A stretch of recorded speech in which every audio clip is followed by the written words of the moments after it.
ಶ್ರೀ ಗುರುಭ್ಯೋ ನಮಃ. ಹರಿ ಓಂ. ಶುದ್ಧಾನಂದೋರು ಸಂವಿದ್ಯುತಿಬಲಬಹುಲೌದಾರ್ಯ ವೀರ್ಯಾದಿದೇಹಂ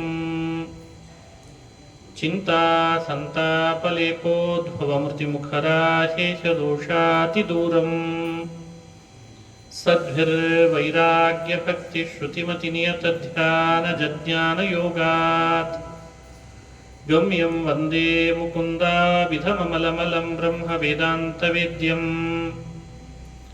ಅಭ್ರಮಂ ಭಂಗರಹಿತಂ ಅಜಡಂ ವಿಮಲಂ ಸದಾ ಆನಂದತೀರ್ಥಮತುಳಂ ಭಜೆ ತಾಪತ್ರಯಾಪಹಂ ಮೂಕೋಪಿ ಯತ್ಪ್ರಸಾದೇನ ಮುಕುಂದ ಶಯನಾಯತೆ ರಾಜರಾಜಾಯತೆ ರಿಕ್ತೋ ರಾಘವೇಂದ್ರಂ ತಮಾಶ್ರಯೇ ಯಸ್ಯ ಪ್ರಚಂಡ ತಪಸಾ ಶ್ರುತಿಗೀತವೃತ್ತಃ ತುಷ್ಟೋ ಹರಿ ಕಿಲ ವಶಂ ವದತಾಮವಾಪ ಶ್ರೀಮಧ್ವಸನ್ಮತಪಯೋನಿಧಿ ಪೂರ್ಣಚಂದ್ರಃ ಶ್ರೀವಿಷ್ಣುತೀರ್ಥಮುನಿರಾಣ್ಮುದಮಾತನೋತು ಆಪಾದಮೌಲಿಪರ್ಯಂತಂ ಗುರುಣಾಮಾಕೃತಿಂ ಸ್ಮರೇತ್ ತೇನ ವಿಘ್ನಾಃ ಪ್ರಣಶ್ಯಂತಿ ಸಿದ್ಧ್ಯಂತಿ ಚ ಮನೋರಥಾಃ.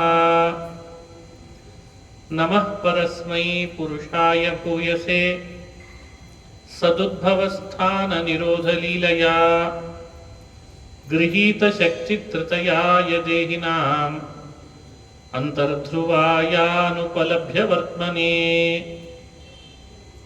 ಶ್ರೀಹರಿವಾಯು ಗುರುಗಳ ಚರಣಾರವಿಂದಗಳಲ್ಲಿ ಭಕ್ತಿಪೂರ್ವಕ ಪ್ರಣಾಮಗಳನ್ನು ಅರ್ಪಿಸಿ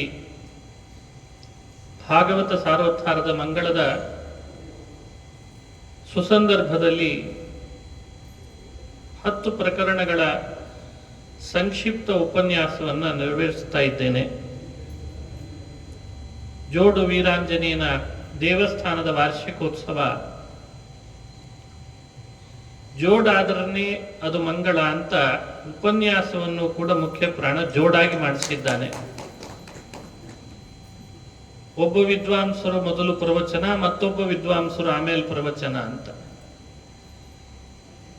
ಇನ್ನು ಸಾರೋದ್ಧಾರದ ವಿಷಯದ ಕುರಿತು ಚಿಂತನೆ ಮಾಡುವಾಗ ನಿನ್ನೆ ತನಕ ನಾವು ಧ್ಯಾನ ಪ್ರಕರಣ, ಬಿಂಬೋಪಾಸಕ ಗುರುಪ್ರಾಪ್ತಿ ಪ್ರಕರಣ, ಅಧ್ಯಾತ್ಮ ಪ್ರಕರಣ, ಧರ್ಮೋಪದೇಶ ಪ್ರಕರಣ ಅಂತ ಇವುಗಳನ್ನು ಚಿಂತಿಸ್ತಾ ಬರ್ತಾ ಇದ್ವಿ. ಧರ್ಮೋಪದೇಶ ಪ್ರಕರಣ ಏನಿದೆ, ಇದು ಬಹಳ ವಿಸ್ತಾರವಾದ ಪ್ರಕರಣ. ಭಾಗವತದ 12 ಸ್ಕಂದಗಳಲ್ಲಿ ಭಾಗವತ ಧರ್ಮಗಳನ್ನು ಎಲ್ಲೆಲ್ಲಿ ಉಪದೇಶ ಮಾಡ್ತಾರೆ, ಅಲ್ಲಲ್ಲಿರುವ ಶ್ಲೋಕಗಳನ್ನು ಆಯ್ದು ತೆಗೆದು ಭಾಗವತ ಧರ್ಮ ಒಟ್ಟೆಷ್ಟು ಅಂತ ಬಹಳ ಅದ್ಭುತವಾದ ನಿರ್ಣಯವನ್ನ ಸಾರೋದ್ಧಾರಕಾರರು ಕೊಡ್ತಾರೆ. ಒಂದೊಂದು ಕಡೆಯಲ್ಲಿ ಬೇರೆ ಬೇರೆ ರೀತಿಯಾಗಿ ಹೇಳಿದಂತೆ ಕಂಡ್ರು, ಇಲ್ಲ ಅದು ಇದರಲ್ಲೇ ಅಂತರ್ಭಾವ, ಅದನ್ನು ಹೀಗೆ ಅರ್ಥೈಸಿಕೊಳ್ಬೇಕು ಅಂತ ಹೇಳಿಕೊಡುವಂತಹ ಗ್ರಂಥ ಅದು ಸಾರೋದ್ಧಾರ. ಅದರಲ್ಲಿಯೂ ಧರ್ಮೋಪದೇಶ ಪ್ರಕರಣ.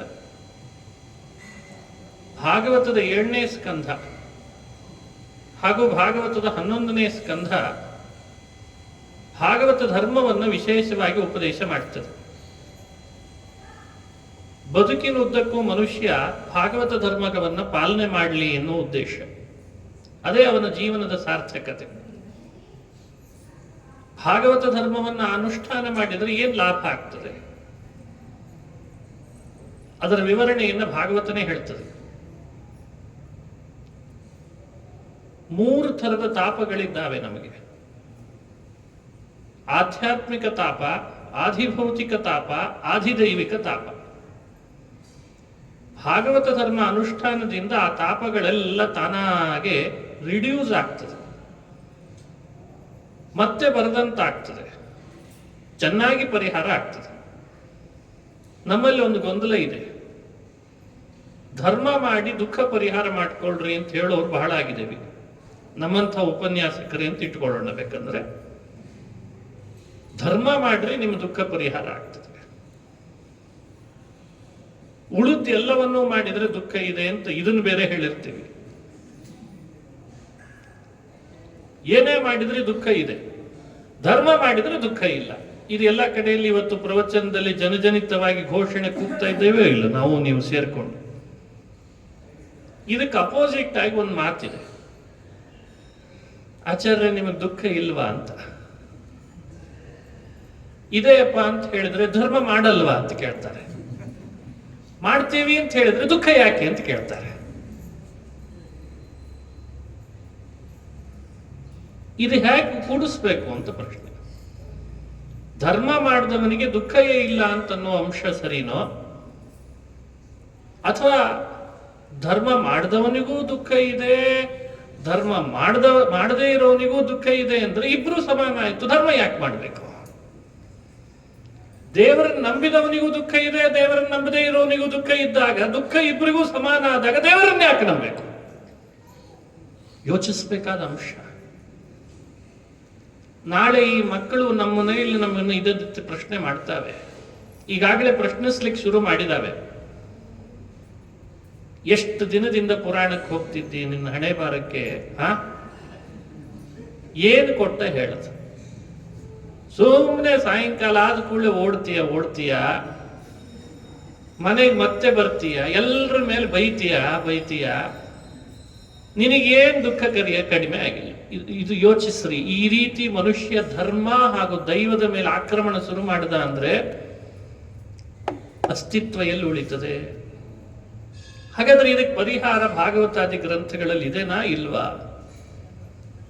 ಇದೆ. ಪರಿಹಾರ ಇಲ್ಲ ಅಂತಲ್ಲ. ಮತ್ತೆ ಇದ್ರ ಸಲುವಾಗಿ ಇಂಥ ಪ್ರಶ್ನೆಗೆ ಪರಿಹಾರ ಇರೋದು. ದೈವವನ್ನು ನಂಬಿದವನು, ಧರ್ಮವನ್ನು ನಂಬಿದವನು, ಅವನಿಗೆ ದುಃಖ ಇಲ್ಲ ಅಂತ ಶಾಸ್ತ್ರ ಹೇಳಲಿಲ್ಲ. ದುಃಖವನ್ನು ಹೇಗೆ ಬ್ಯಾಲೆನ್ಸ್ ಮಾಡಬೇಕು ಅನ್ನೋದನ್ನು ಆತ ಕಲಿತಾನೆ. ಧರ್ಮ ದೈವವನ್ನು ನಂಬದೇ ಇದ್ದವನು ದುಃಖವನ್ನ ಬ್ಯಾಲೆನ್ಸ್ ಮಾಡ್ಲಿಕ್ಕೆ ಬರಲ್ಲ. ಈ ಅರ್ಥದಲ್ಲಿ ಹೇಳ್ತೇವೆ ಅಷ್ಟೇ. It's A manageable. ಶಾಸ್ತ್ರ ತಿಳಿದವ ದುಃಖವನ್ನ ಹೇಗೆ ಬ್ಯಾಲೆನ್ಸ್ ಮಾಡಬೇಕು ಅಂತ ಅಂದಾಜು ಮಾಡ್ತಾನೆ. ಒಬ್ಬ ಟೆಕ್ನಿಷಿಯನ್ ಇದ್ದಾನೆ. ವೈರ್ ಕಟ್ ಆಗಿದೆ, ಮಳೆ ಬಂತು, ಚಂಡಮಾರುತ ಬಂತು, ಮಳೆ ಬಂತು, ಕರೆಂಟ್ ವೈರ್ ಕಟ್ ಆಗಿದೆ. ಅವನು ಎಲೆಕ್ಟ್ರಿಕ್ ಬೋರ್ಡ್ ನಲ್ಲಿ ಕೆಲಸ ಮಾಡೋ ಟೆಕ್ನಿಷಿಯನ್. ನಾವು ಇದ್ದೇವೆ. ನಾವು ಹೋಗಿ ವೈರ್ ಕೈಯಲ್ಲೇ ಹಿಡಿದು ಅದನ್ನು ಅಟ್ಯಾಚ್ ಮಾಡಿ ಮತ್ತೆ ಕರೆಂಟ್ ಬರ್ಸೋದು ಹೆಂಗೆ? ಟೆಕ್ನಿಷಿಯನ್ ಹೇಳಿದ ಕೂಡಲೇ ಅದಕ್ಕೆ ಆದಂತಹ ಗ್ಲೌಸ್ ಹಾಕೊಂಡು, ಮಾಸ್ಕ್ ಹಾಕೊಂಡು, ಕಾಲಿಗೆ ಏನು ಹಾಕೊಳ್ಬೇಕು ಅದನ್ನು ಹಾಕೊಂಡು ಅದನ್ನ ಹೋಗಿ ಅವನು ಟೈಟ್ ಮಾಡುವಾಗಲೂ ಅಲ್ಲೊಂದು ಚೂರು ಶಾರ್ಟ್ ಆಗ್ತದೆ, ಶಾರ್ಟ್ ಸರ್ಕ್ಯೂಟ್ ಆಗ್ತದೆ, ಮುಖಕ್ಕದೇನೋ ಬಡೀತದೆ. ಯೋಚಿಸ್ರಿ, ನಾವು ಮಾಡ್ಲಿಕ್ಕೆ ಹೋದ್ರೂ ಶಾರ್ಟ್ ಆಗ್ತದೆ, ಅವನ್ ಮಾಡ್ಲಿಕ್ಕೆ ಹೋದ್ರೂ ಶಾರ್ಟ್ ಆಗ್ತದೆ. ವ್ಯತ್ಯಾಸ ಇಷ್ಟೇ, ನಾವು ಮಾಡ್ಲಿಕ್ಕೆ ಹೋದ್ರೆ ಹೊತ್ಕೊಂಡು ಬೀಳ್ತೀವಿ, ಅವ ಮಾಡ್ಲಿಕ್ಕೆ ಹೋದ್ರೆ ಕರೆಂಟ್ ಎಲ್ಲ ಕಡೆ ಬರ್ತದೆ. ಇದೇ ವ್ಯತ್ಯಾಸ. ಈ ಸಣ್ಣ ಉದಾಹರಣೆ ಮನುಷ್ಯ ಅರ್ಥೈಸ್ಕೊಂಡ್ಬಿಟ್ಟ ಅಂದ್ರೆ ದೈವವನ್ನು ನಂಬಿದವನು ದುಃಖವನ್ನ ಹೇಗೆ ಬ್ಯಾಲೆನ್ಸ್ ಮಾಡ್ತಾನೆ? ಅವನು ಟೆಕ್ನಿಷಿಯನ್. ಧರ್ಮವನ್ನು ನಂಬುವವನು ಹೇಗೆ ಮ್ಯಾನೇಜ್ ಮಾಡ್ತಾನೆ? ಅವನೊಬ್ಬ ಟೆಕ್ನಿಷಿಯನ್. ಇದನ್ನ ಮಾಡಲಿಕ್ಕೆ ಪುರಾಣ, ಶಾಸ್ತ್ರ, ಎಲ್ಲ ವಿಷಯಗಳು, ಸಾಧನ, ಹಿರಿಯರ ಸಜ್ಜನರ ಸಹವಾಸ ಎಲ್ಲ ಹೇಳಿದ್ದು ಇದರ ಸಲುವಾಗಿ. ದುಃಖಕ್ಕೆ ಅದರದೇ ಆದ ಅವರವರದೇ ಕರ್ಮಗಳೇ ಮೂಲ. ಆ ಮೂಲವನ್ನು ನಾವು ಹುಡುಕ್ತಾ ಎಷ್ಟು ಹೊರಟರು ಕೊನೆಗೆ ಉಳಿಯೋದು ದುಃಖದ ಹಿಂದೆ ಪಾಪಗಳೇ. ಅವೇ ಕಾರಣ. ಈ ಪಾಪದ ವಿಷಯದಲ್ಲಿ ನಾವು ನೀವು ಏನು ಬಹಳ ದೊಡ್ಡ ವ್ಯಕ್ತಿಗಳು, ಸಣ್ಣ ವ್ಯಕ್ತಿಗಳು ಅಂತ ಅಲ್ವೇ ಅಲ್ಲ. ಯಾಕಂದ್ರೆ ನಮ್ಮ ಪಾಪದ ರ್ಯಾಂಕಿಂಗ್ ಎಷ್ಟು ಅಂತ ಪುಣ್ಯಕ್ಕೆ ದೇವ್ರು ಇಟ್ಟಿಲ್ಲ. ಈಗ ಪಾಪದಲ್ಲಿ ಮೊದಲನೇ ರ್ಯಾಂಕ್ ಯಾರು ಅಂತ ಯಾರಾದ್ರೂ ಕೈ ಎತ್ತೇವ? ಯಾರಾದ್ರೂ ಎತ್ತೇವ? ಹೇಳಿ. ಪುರಾಣ ಹೇಳೋನು ಸರಿ, ಪುರಾಣ ಕೇಳೋರು ಸರಿ. ಪಾಪದಲ್ಲಿ ನೀವು ಎಷ್ಟನೇ ರ್ಯಾಂಕಿಂಗ್ ಹೇಳ್ರಿ ನೋಡೋಣ. ಹೇಳಲಿಕ್ಕಾಗ್ತದ? ದೇವ್ರೇನಾದ್ರೂ ಅದನ್ನ ನಮ್ಮ ಮೊಬೈಲಲ್ಲಿ ಬರೋ ಹಂಗೆ ಮಾಡಿಬಿಟ್ಟಿದ್ರೆ, ನಿನ್ ಪಾಪ ಇಷ್ಟಿದೆ ನೋಡು, ಇನ್ನೂ ಇಷ್ಟಿದೆ, ಜಾಸ್ತಿ ಇದೆ ಅಂತ ಹಿಂಗೇನಾದ್ರೂ ಮಾಡಿದ್ರೆ ನಮ್ಮ ಡಾಟಾ ಜಾಸ್ತಿ ಹಾಕ್ಲಿಕ್ಕೆ ಶುರು ಆಗ್ತಿತ್ತು. ಇಂಥ ಪಾಪ ಮಾಡಿ ಈಗೆಲ್ಲ ನೋಡಿ, ಸಿಗ್ನಲ್ ಜಂಪ್ ಮಾಡಿದ್ರೆ ತಕ್ಷಣಕ್ಕೆ ಫೋಟೋ ಹೊಡೆದಿರ್ತಾರೆ, ನಿಮ್ಮ ಮನೆಗೆ ನೋಟಿಸ್ ಬರ್ತದೆ, ಮೊಬೈಲಿಗೆ ಮೆಸೇಜ್ ಬಂದ್ಬಿಡ್ತದೆ, ನಿಮ್ದು ಇಷ್ಟು ಸಲ ನೀವು ನಿಯಮಗಳನ್ನ ಮೀರಿ ಹೋಗಿದ್ದೀರಿ, ಅತಿಕ್ರಮಿಸಿದಿರಿ, ನೀವು ಬಿಲ್ ಕಟ್ಟಬೇಕು ಅಂತ. ಹೀಗೇನಾದ್ರೂ ನಾವು ನಮ್ಮ ಬದುಕಿನುದ್ದಕ್ಕೂ ನಿಯಮಗಳನ್ನು ಮೀರಿದ್ದನ್ನೆಲ್ಲ ಮೊಬೈಲಿಗೆ ಏನಾದ್ರೂ ದೇವರು ಕಳಿಸ್ಲಿಕ್ಕೆ ಶುರು ಮಾಡಿಬಿಟ್ಟ ಅಂದ್ರೆ ನಮ್ಮ ಸ್ಥಿತಿ ಏನಾಗಬೇಡ. ಮಮ ಪಾಪ ಸಮಾನ ಪಾಪಕರ್ತ ಪುರುಷೋ ನಾಸ್ತಿ ನಾಸ್ತಿ ನಾಸ್ತಿ ನಾಸ್ತಿ. ನಿಜ, ಅದು ಪಾಪಗಳು ಜಾಸ್ತಿ ಇವೆ ನಮ್ದೆಲ್ಲ. ಇದನ್ನು ಹೆದರಿಸ್ಲಿಕ್ಕೆ ಹೇಳ್ತಿದ್ದೀನಿ ಅಂತ ಭಾವಿಸೋದು ಬೇಡ. ಇದು ನಾವು ಮಾಡ್ಕೊಳ್ಬೇಕಾದ ಒಂದು ಅನುಸಂಧಾನ. ಈ ಅನುಸಂಧಾನದ ಹಿನ್ನೆಲೆಯಲ್ಲಿ ನಮ್ಮ ಎದುರುಗಡೆ ಕಾಣಿಸ್ತಿರುವ ದುಃಖ, ದುಗುಡ, ದುಮ್ಮಾನ, ಅದನ್ನೇ ಆಧ್ಯಾತ್ಮಿಕ, ಆದಿದೈವಿಕ, ಆದಿ ಭೌತಿಕ ಅನ್ನೋ ಹೆಸರಿನಲ್ಲಿ ತಾಪ ಅಂತ ಹೆಸರಿಟ್ಟು ಇವೆಲ್ಲ ಇಷ್ಟು ಅನುಭವಿಸ್ತಾ ಇದ್ದೀರಿ ಅಂದ್ರೆ ಈ ಕಾರ್ಯದಿಂದ ಈ ಕಾರಣವನ್ನ ಅನುಮಾನ ಮಾಡಬೇಕಾದ ಅನಿವಾರ್ಯತೆ ಇದೆ ಅಂತ ತಿಳಿಸಿಕೊಡ್ತದೆ ಶಾಸ್ತ್ರ. ಇಷ್ಟು ಬೈಫರ್ಕೇಟ್ ಮಾಡಿ ತಿಳಿಸಿದ ಮೇಲೆ ಬುದ್ಧಿವಂತನಾದವನು, ಪ್ರಜ್ಞಾವಂತನಾದವನು ಏನ್ ಮಾಡ್ತಾನೆ? ಚಿಕಿತ್ಸೆ ಮಾಡ್ತಾ, ಚರ್ಚೆ ಮಾಡ್ತಾ, ಅದನ್ನ ಇದಕ್ಕೆ ಯಾಕೆ ಮಾಡ್ತಿ ಅಂತ ತರ್ಕ ಮಾಡ್ತಾ ಕೂಡಲ್ಲ. ತಕ್ಷಣಕ್ಕೆ ಹಾಗಾದ್ರೆ ಇದಕ್ಕೆ ಏನ್ ಪರಿಹಾರ? ಇದನ್ನು ವೇದವ್ಯಾಸರು ಜಗತ್ತಿಗೆ ಹೇಳ್ಕೊಟ್ರು. ವ್ಯಾಸರು ಮಾಡಿದ್ದು ಇದೇ ಕೆಲಸ. ಧರ್ಮ ಪ್ರೋಚ್ಚಿತ ಓತ್ರ ಪರಮಃ ನಿರ್ಮತ್ಸರಾಣಾಂ ಸತಾಂ ವೇದ್ಯಂ ವಾಸ್ತವಮತ್ರ ವಸ್ತು ಶಿವದಂ ತಾಪತ್ರಯೋನ್ಮೂಲನಂ. ನೋಡಿ, ಇಲ್ಲಿ ಆಡಿದ ಶಬ್ದ ತಾಪತ್ರಯೋನ್ಮೂಲನಂ. ಶ್ರೀಮದ್ಭಾಗವತೆ ಮಹಾಮುನಿಕೃತೆ ಕಿಂ ವಾ ಪರೈರೀಶ್ವರಃ ಸದ್ಯೋ ಹೃದ್ಯವರುಧ್ಯತೆ ಕೃತಿಭಿಃ ಶುಶ್ರೂಷುಭಿಸ್ತತ್ಕ್ಷಣಾತ್. ತಾಪತ್ರಯೋನ್ಮೂಲನಂ, ಈ ಶಬ್ದದ ಅಭಿಪ್ರಾಯ ಇದೆ. ನಿನ್ನ ಮನಸ್ಸಿನೊಳಗೆ ನಿನ್ನ ತಿಳುವಳಿಕೆಯನ್ನು ಹೆಚ್ಚು ಮಾಡ್ಕೊ. ಯಾವಾತ ತಿಳುವಳಿಕೆಯನ್ನು ಹೆಚ್ಚು ಮಾಡ್ಕೊಂಡಿರ್ತಾನೆ ಎಲ್ಲಾ ಸಮಸ್ಯೆಗಳಿಗೆ ತಾನೇ ಪರಿಹಾರ ಕಂಡುಕೊತಾನೆ. ಮತ್ತೊಬ್ಬರನ್ನ ಅವನು ಜಿ ಅನ್ಲಿಕ್ಕೆ ಹೋಗಲ್ಲ. ಅವ ಅವಲಂಬಿಸಲ್ಲ ಯಾರನ್ನು, ಅವನ ರಿಸರ್ವೇಶನ್ ಕೇಳಲಿಕ್ಕೂ ಹೋಗಲ್ಲ, ತಲೆನೇ ಕೆಡಿಸ್ಕೊಳ್ಳೋದಿಲ್ಲ. ಅವನಿಗೆ ಅಷ್ಟು ಅನುಭವ ಆಗಿರ್ತದೆ, ತಿಳುವಳಿಕೆ ಬಂದಿರ್ತದೆ. ಈ ಮೇಲ್ಮೇಲ್ ಇರ್ತಾರಲ್ಲ, ಅವ್ರು ಯಾವತ್ತೂ ಇನ್ನೊಬ್ಬರನ್ನು ಕೇಳೋದು ಬಿಡೋಲ್ಲ. ಹೋಗೋದು ಜಿ ಅನ್ನೋದು, ಹೋಗೋದು ಜಿ ಅನ್ನೋದು. ತಾವೂ ಭೂಮಿಗೆ ಭಾರ, ಇನ್ನೊಬ್ಬರನ್ನೂ ಭೂಮಿಗೆ ಭಾರ ಮಾಡಿಬಿಡ್ತಾರೆ. ಇದೇ ಶಾಸ್ತ್ರ ಹೇಳಿಕೊಡುವ ದಾರಿ. ಭಾಗವತ ಧರ್ಮಗಳು ಪ್ರತಿಯೊಬ್ಬನ ಅನುಷ್ಠಾನದಲ್ಲಿ ಬಂತು ಅಂದ್ರೆ ಅವನು ಎಂಥ ಟಾಸ್ಕ್ ಅನ್ನಾದ್ರೂ ಎದುರಿಸ್ಲಿಕ್ಕೆ ಸಿದ್ಧನಾಗಿಬಿಡ್ತಾನೆ. ಯಾಕಂದ್ರೆ ಆ ಭಾಗವತ ಧರ್ಮ ಹಾಗೆ ಮಾಡ್ತದೆ ಅವನನ್ನ. 30 ಹೇಳ್ತಾರೆ ಭಾಗವತ ಧರ್ಮ. ಶೌಚಂ ಶಿಕ್ಷೇತ್, ಸಾಧು ಸತ್ಸಂಗಂ ಶಿಕ್ಷೇತ್, ತಿತಿಕ್ಷಾಂ ಶಿಕ್ಷೇತ್, ದಮಂ ಶಿಕ್ಷೇತ್, ಶಮಂ ಶಿಕ್ಷೇತ್, ಸತ್ಯಂ ಶಿಕ್ಷೇತ್. ನೋಡಿ, ಇದೆಲ್ಲ ಶಿಕ್ಷೇತ್ ಅಂತ ಏನು ಹೇಳ್ತಾರೆ, ಇವ್ರು 30 ಹೇಳಿದ್ದಾರೆ. ಈ 30 ನಾವು ನಮ್ಮ ಬದುಕಿನಲ್ಲಿ ಅಳವಡಿಸ್ಕೊಂಡ್ರೆ ದಿನಕ್ಕೊಂದು ಸೂತ್ರ ಕಲ್ತ್ರೆ ಸಾಕು. 30 ದಿವಸಕ್ಕೆ 30 ಸೂತ್ರ ಕಲ್ತು ಬಿಡ್ತೇವೆ ನಾವು. ದಿನಕ್ಕೊಂದು ಕಲಿಯೋಣ. ಪ್ರಾಕ್ಟೀಸ್ ಹೇಗೆ ಮಾಡೋಣ ಅಂದ್ರೆ, ದಿನಕ್ಕೊಂದು ಕಲ್ತು ಬಿಟ್ರೆ ಪ್ರಾಕ್ಟೀಸ್ ಕೂಡಲೇ ಮಾಡ್ಲಿಕ್ಕೆ ಆಗಲ್ಲ, ಅದು ಸ್ವಲ್ಪ ಕಠಿಣ ಇದೆ. ಪ್ರಿಯಾಂಬಲ್ ಅಂತ ಹಾಕಿದ್ದಾರೆ, ನೀವು ನೋಡಿರ್ತೀರಿ. ಇವತ್ತು ಸಂವಿಧಾನದಲ್ಲಿ ಪ್ರಿಯಾಂಬಲ್ಸ್ ಅಂತ ಕೆಲವು ಇದ್ದಾವೆ, ಅದರ ಬಗ್ಗೆ ಚರ್ಚೆ ಜಾಸ್ತಿ ಮಾಡಲ್ಲ. ಭಾಗವತದಲ್ಲಿಯೂ ಕೂಡ ಅದೇ ಥರದೇ ಭಾಗವತ ಧರ್ಮಗಳು 30 ಇದ್ದಾವಲ್ಲ, 30 ಪ್ರಿಯಾಂಬಲ್ಸ್ ಅಂತ ಇಟ್ಕೊಳ್ಳಿ. ಆ 30 ಮನುಷ್ಯ ಅಳವಡಿಸ್ಕೊಂಡ್ರೆ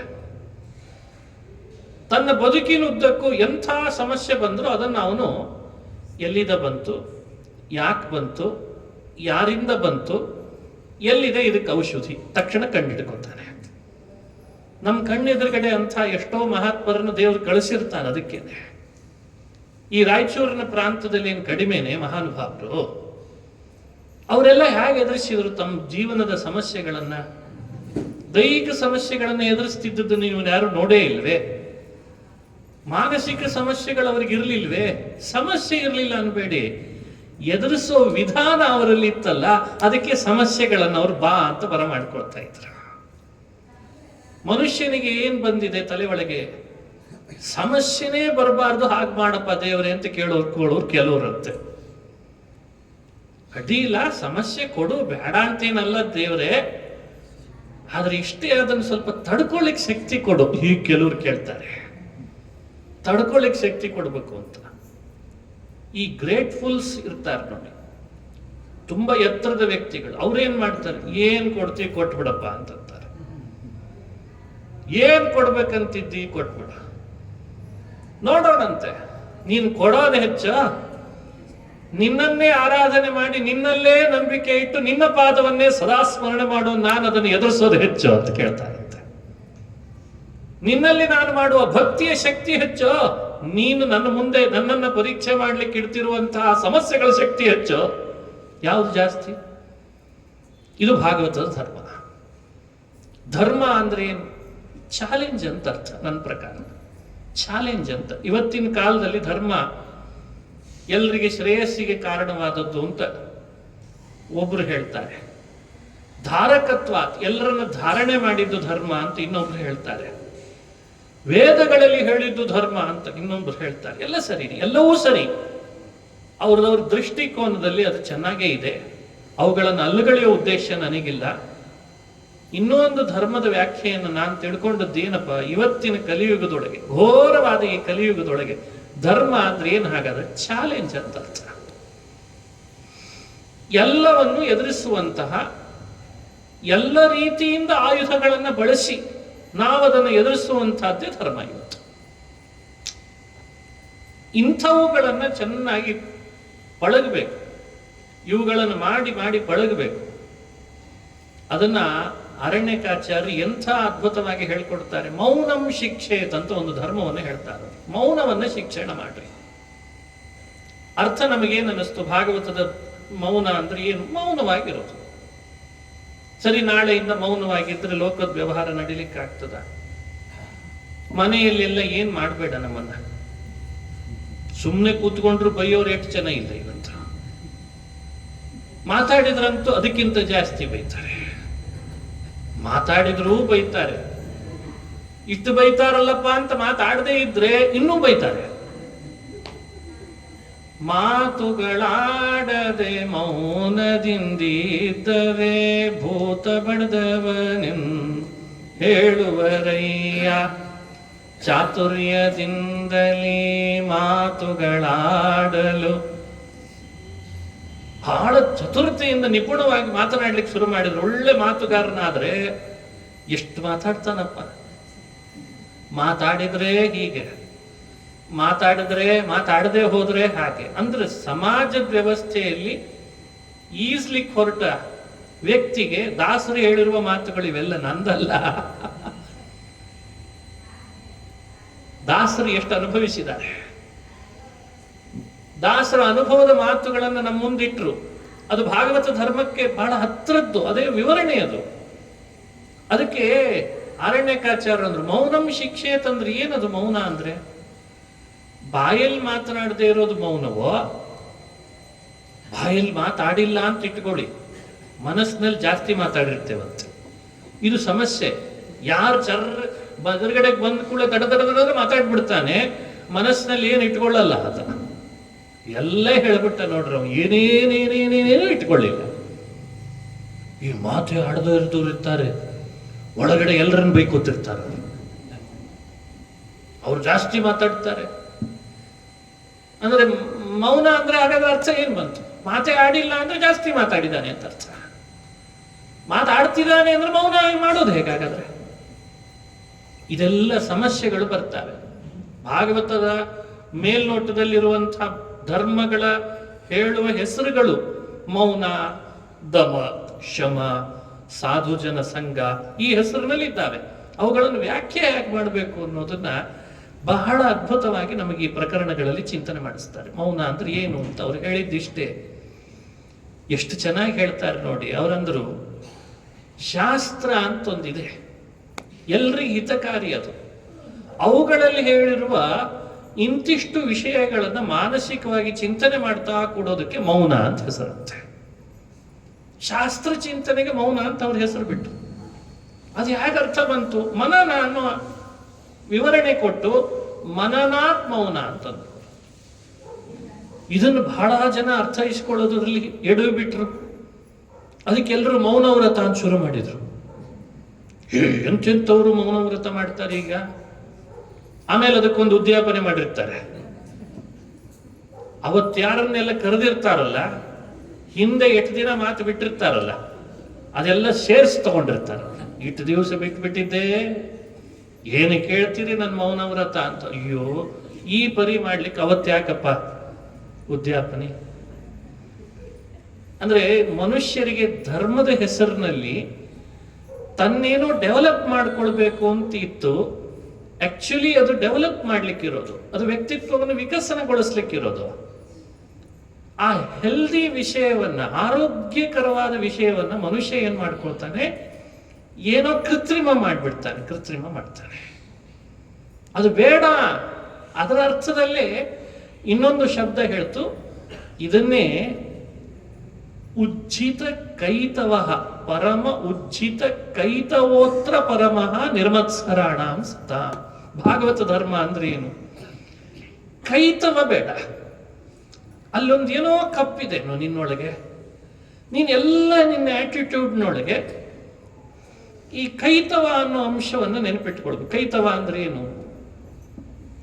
ಕೈತವ ಅಂದ್ರೆ ಅವ್ರು ಕೊಡೋ ಉದಾಹರಣೆ ಕೊಟ್ರೆ ತುಂಬಾ ಕಠಿಣವಾದ, ಕಠೋರವಾದ ಉದಾಹರಣೆ ಇವತ್ತಿನ ಸಮಾಜಕ್ಕೆ. ಅದಕ್ಕೆ ಅದನ್ನು ಸೇರಿಸಿ ಹೇಳಿರ್ತೀನಿ, ಇರ್ಲಿ. ಅರಣ್ಯಕಾಚಾರ್ಯರು ಕೊಡೋ ವ್ಯಾಖ್ಯಾನ ಇದೆಯಲ್ಲ, ಬಹಳ ಅದ್ಭುತ. ಅಂದ್ರೆ ಇವನೇನಂತಿರ್ತಾನೆ, ಭಕ್ತಿಯಿಂದ ಭಾಗವತ ಹೇಳ್ತೀನಪ್ಪ, ಎಲ್ರೂ ಬರ್ರಿ, ಭಕ್ತ್ಯಾ ಭಾಗವತಂ ವದಾಮಿ, ಭಕ್ತ್ಯಾ ಮಹಾಭಾರತಂ ವದಾಮಿ ಅಂತ ಎಲ್ರಿಗೂ ಹೇಳೋದಂತ. ಒಳಗಡೆಯಿಂದ ದ್ರವ್ಯ ಅಪೇಕ್ಷೆ, ಯಾರೆಷ್ಟು ದುಡ್ಡು ಕೊಟ್ರಪ್ಪ ನನಗೆ ಅನ್ನೋ ಆಲೋಚನೆ ಮಾಡ್ತಾನಂತ. ಇದಕ್ಕೆ ಕೈತವ ಅಂತ ಅವ್ರ ಹೆಸರಿಟ್ಟಿದ್ದಾರೆ. ಭಕ್ತಿಯಿಂದ ಪುರಾಣ ಹೇಳ್ತೀನಿ ಅಂತ ಕರಿತೀಯ, ಒಳಗೇನೆ ದ್ರವ್ಯವನ್ನು ಹ್ಯಾಕ್ ಸಂಪಾದಿಸ್ಬೇಕು ಇವ್ರ ಹತ್ರ ಅಂತ ಅಪೇಕ್ಷಿಸ್ತೀಯ. ಇದು ಭಾಗವತ ಧರ್ಮವಾಯ್ತಾ ಅಂತ ಅರಣ್ಯಕಾಚಾರ್ಯರು ಭಾಗವತ ಕೇಳೋರಿಗೆ ಹೇಳಿದಾರಂತೀರೋ ಭಾಗವತ ಹೇಳೋರಿಗೆ ಹೇಳಿದಾರಂತೀರೋ ನೋಡ್ರಿ. ಮತ್ತಿದನ್ನ ಅರಣ್ಯಕಾಚಾರ್ಯರು, ಅವ್ರಿಗೆ ಯಾರು ಬಿಡೆ ಇತ್ತು? ಅವ್ರಿಗೇನು ದಾಕ್ಷಿಣ್ಯನೇ? ಸಮಾಜವನ್ನು ತಿದ್ದುಪಡಿ ಮಾಡ್ಲಿಕ್ಕೆ ಕೊಡ್ತಿದ್ರು. ಮೊದಲು ಹೇಳೋರು ತಿದ್ದುಪಡಿ ಆದ್ರೆ ಕೇಳೋರು ತಾನಾಗೆ ತಿದ್ದುಪಡಿ ಆಗ್ತದೆ. ಇಂಥ ಉದಾಹರಣೆಗಳನ್ನು ಕೊಡ್ತಾರವರು. ಮನುಷ್ಯ ಹ್ಯಾಕ್ ತಿದ್ದುಪಡಿ ಮಾಡ್ಕೊಳ್ಬೇಕು ಮತ್ತೆ ತನ್ನನ್ನ, ಅದಕ್ಕೆ ಕೈತವ ಅಂತ ಕರೀತಾರೆ. ಹೀಗೆ 30 ಭಾಗವತ ಧರ್ಮಗಳಲ್ಲಿ ಎಲ್ಲಾ ಭಾಗವತ ಧರ್ಮಗಳು ಕೂಡ ಮನುಷ್ಯನಿಗೆ ಚಾಲೆಂಜ್ ಅಂತ ಯಾಕೆ ಹೇಳಿದೆ ಅಂದ್ರೆ, ಅಲ್ಲೊಂದಿಷ್ಟು ಅಂಶ ಬಿಡೋದಿದೆ ನಾವು ಮಾಡುವ ಇವತ್ತಿನ ಪ್ರವೃತ್ತಿಯಲ್ಲಿ. ಅದನ್ನು ಬಿಡ್ತಾ ಬಂದ್ಬಿಟ್ರೆ ಅದೇ ಧರ್ಮವಾಗಿ ಬಿಡ್ತದೆ. ಇಷ್ಟೇ ಸಿಂಪಲ್ ಇದೆ. ಅದನ್ನು ಬಿಟ್ರೆ ಸಾಕಂತ. ಇವತ್ತು ನಿಮಗೆ ಇದಕ್ಕೆ ಸಾಕಷ್ಟು ಉದಾಹರಣೆಗಳನ್ನು ಕೊಡಬಹುದು. ಬೇರೆ ಬೇರೆ ಫಿಲಾಸಫರ್ಸ್ ಇದ್ರ ಬಗ್ಗೆ ಸಂಶೋಧನೆ ಮಾಡ್ತಾ ಹೇಳ್ತಾರೆ, ಮನುಷ್ಯನ ವ್ಯಕ್ತಿತ್ವ ಹೆಂಗ್ ವಿಕಸನ ಆಗ್ಬೇಕು. ಪಾಶ್ಚಾತ್ಯರು ಇದಕ್ಕೆ ಸಂಶೋಧನೆ ನಡೆಸಿದ್ದಾರೆ. ಮನುಷ್ಯನ ವ್ಯಕ್ತಿತ್ವ, ಹ್ಯುಮ್ಯಾನಿಟಿ, ಮಾನವ ವ್ಯವಸ್ಥೆಗಳು ಹೇಗೆ, ಅದೇನು ಇನ್ಬಿಲ್ಟ್ ತಾನೆ, ಅದು ಹೊರಗೆ ಬರೋದು ಹೇಗೆ. ಅದಕ್ಕೊಬ್ಬ ಹೇಳ್ತಾನೆ, ಬಿಡೋದನ್ನ ತಾನೇ ಲೆಕ್ಕ ಹಾಕೊಂಡ್ರೆ ತಾನೇನು ಅನ್ನೋದನ್ನ ತಾನೇ ತಿಳ್ಕೊತಾನೆ ಅಂತ ಹೇಳ್ತಾನೆ. ಬಿಡೋದು ಬಹಳ ಇದೆ ಮನುಷ್ಯನಿಂದ, ಅದನ್ನ ಲೆಕ್ಕ ಹಾಕೊಳ್ತಾ ಬರ್ಬೇಕಂತ. ಇದು ನಂದಲ್ಲ, ಇದು ನನ್ನಲ್ಲಿ ಬರೋದು ಬೇಡ, ಇದು ಬೇಡ, ಇದು ಬೇಡ, ಹೀಗೆ ಬಿಡ್ತಾ ಬರ್ಬೇಕಂತ. ನಾವಿದನ್ನು ಅಭ್ಯಾಸ ಮಾಡಿದ್ರೆ ಬಹಳ ಬುದ್ಧಿವಂತರಾಗ್ತೀವಿ. ಯಾವುದೇ ವಸ್ತ್ರ ಬಹಳ ತಲೆ ಕೆಡಿಸ್ಕೊಳ್ಳೋ ಹಾಗಿಲ್ಲ ಅದ್ರ ಬಗ್ಗೆ. ಇದನ್ನು ಬಿಡಬಲ್ಲೆ ಅಂತ ನಾವು ಮನಸ್ಸು ಮಾಡಿದ್ದೇವೆ, ನಾವು ಬಿಡಬಹುದು ಅದನ್ನ, ಆದ್ರೆ ಬಿಡ್ತಿಲ್ಲಲ್ಲ. ಇದೇ ನೋಡಿ ಚಾಲೆಂಜ್ ಅಂತ. ಅದಕ್ಕೆ ನಾನು ಹೇಳಿ, ಧರ್ಮ ಅಂದ್ರೇನು ಚಾಲೆಂಜ್.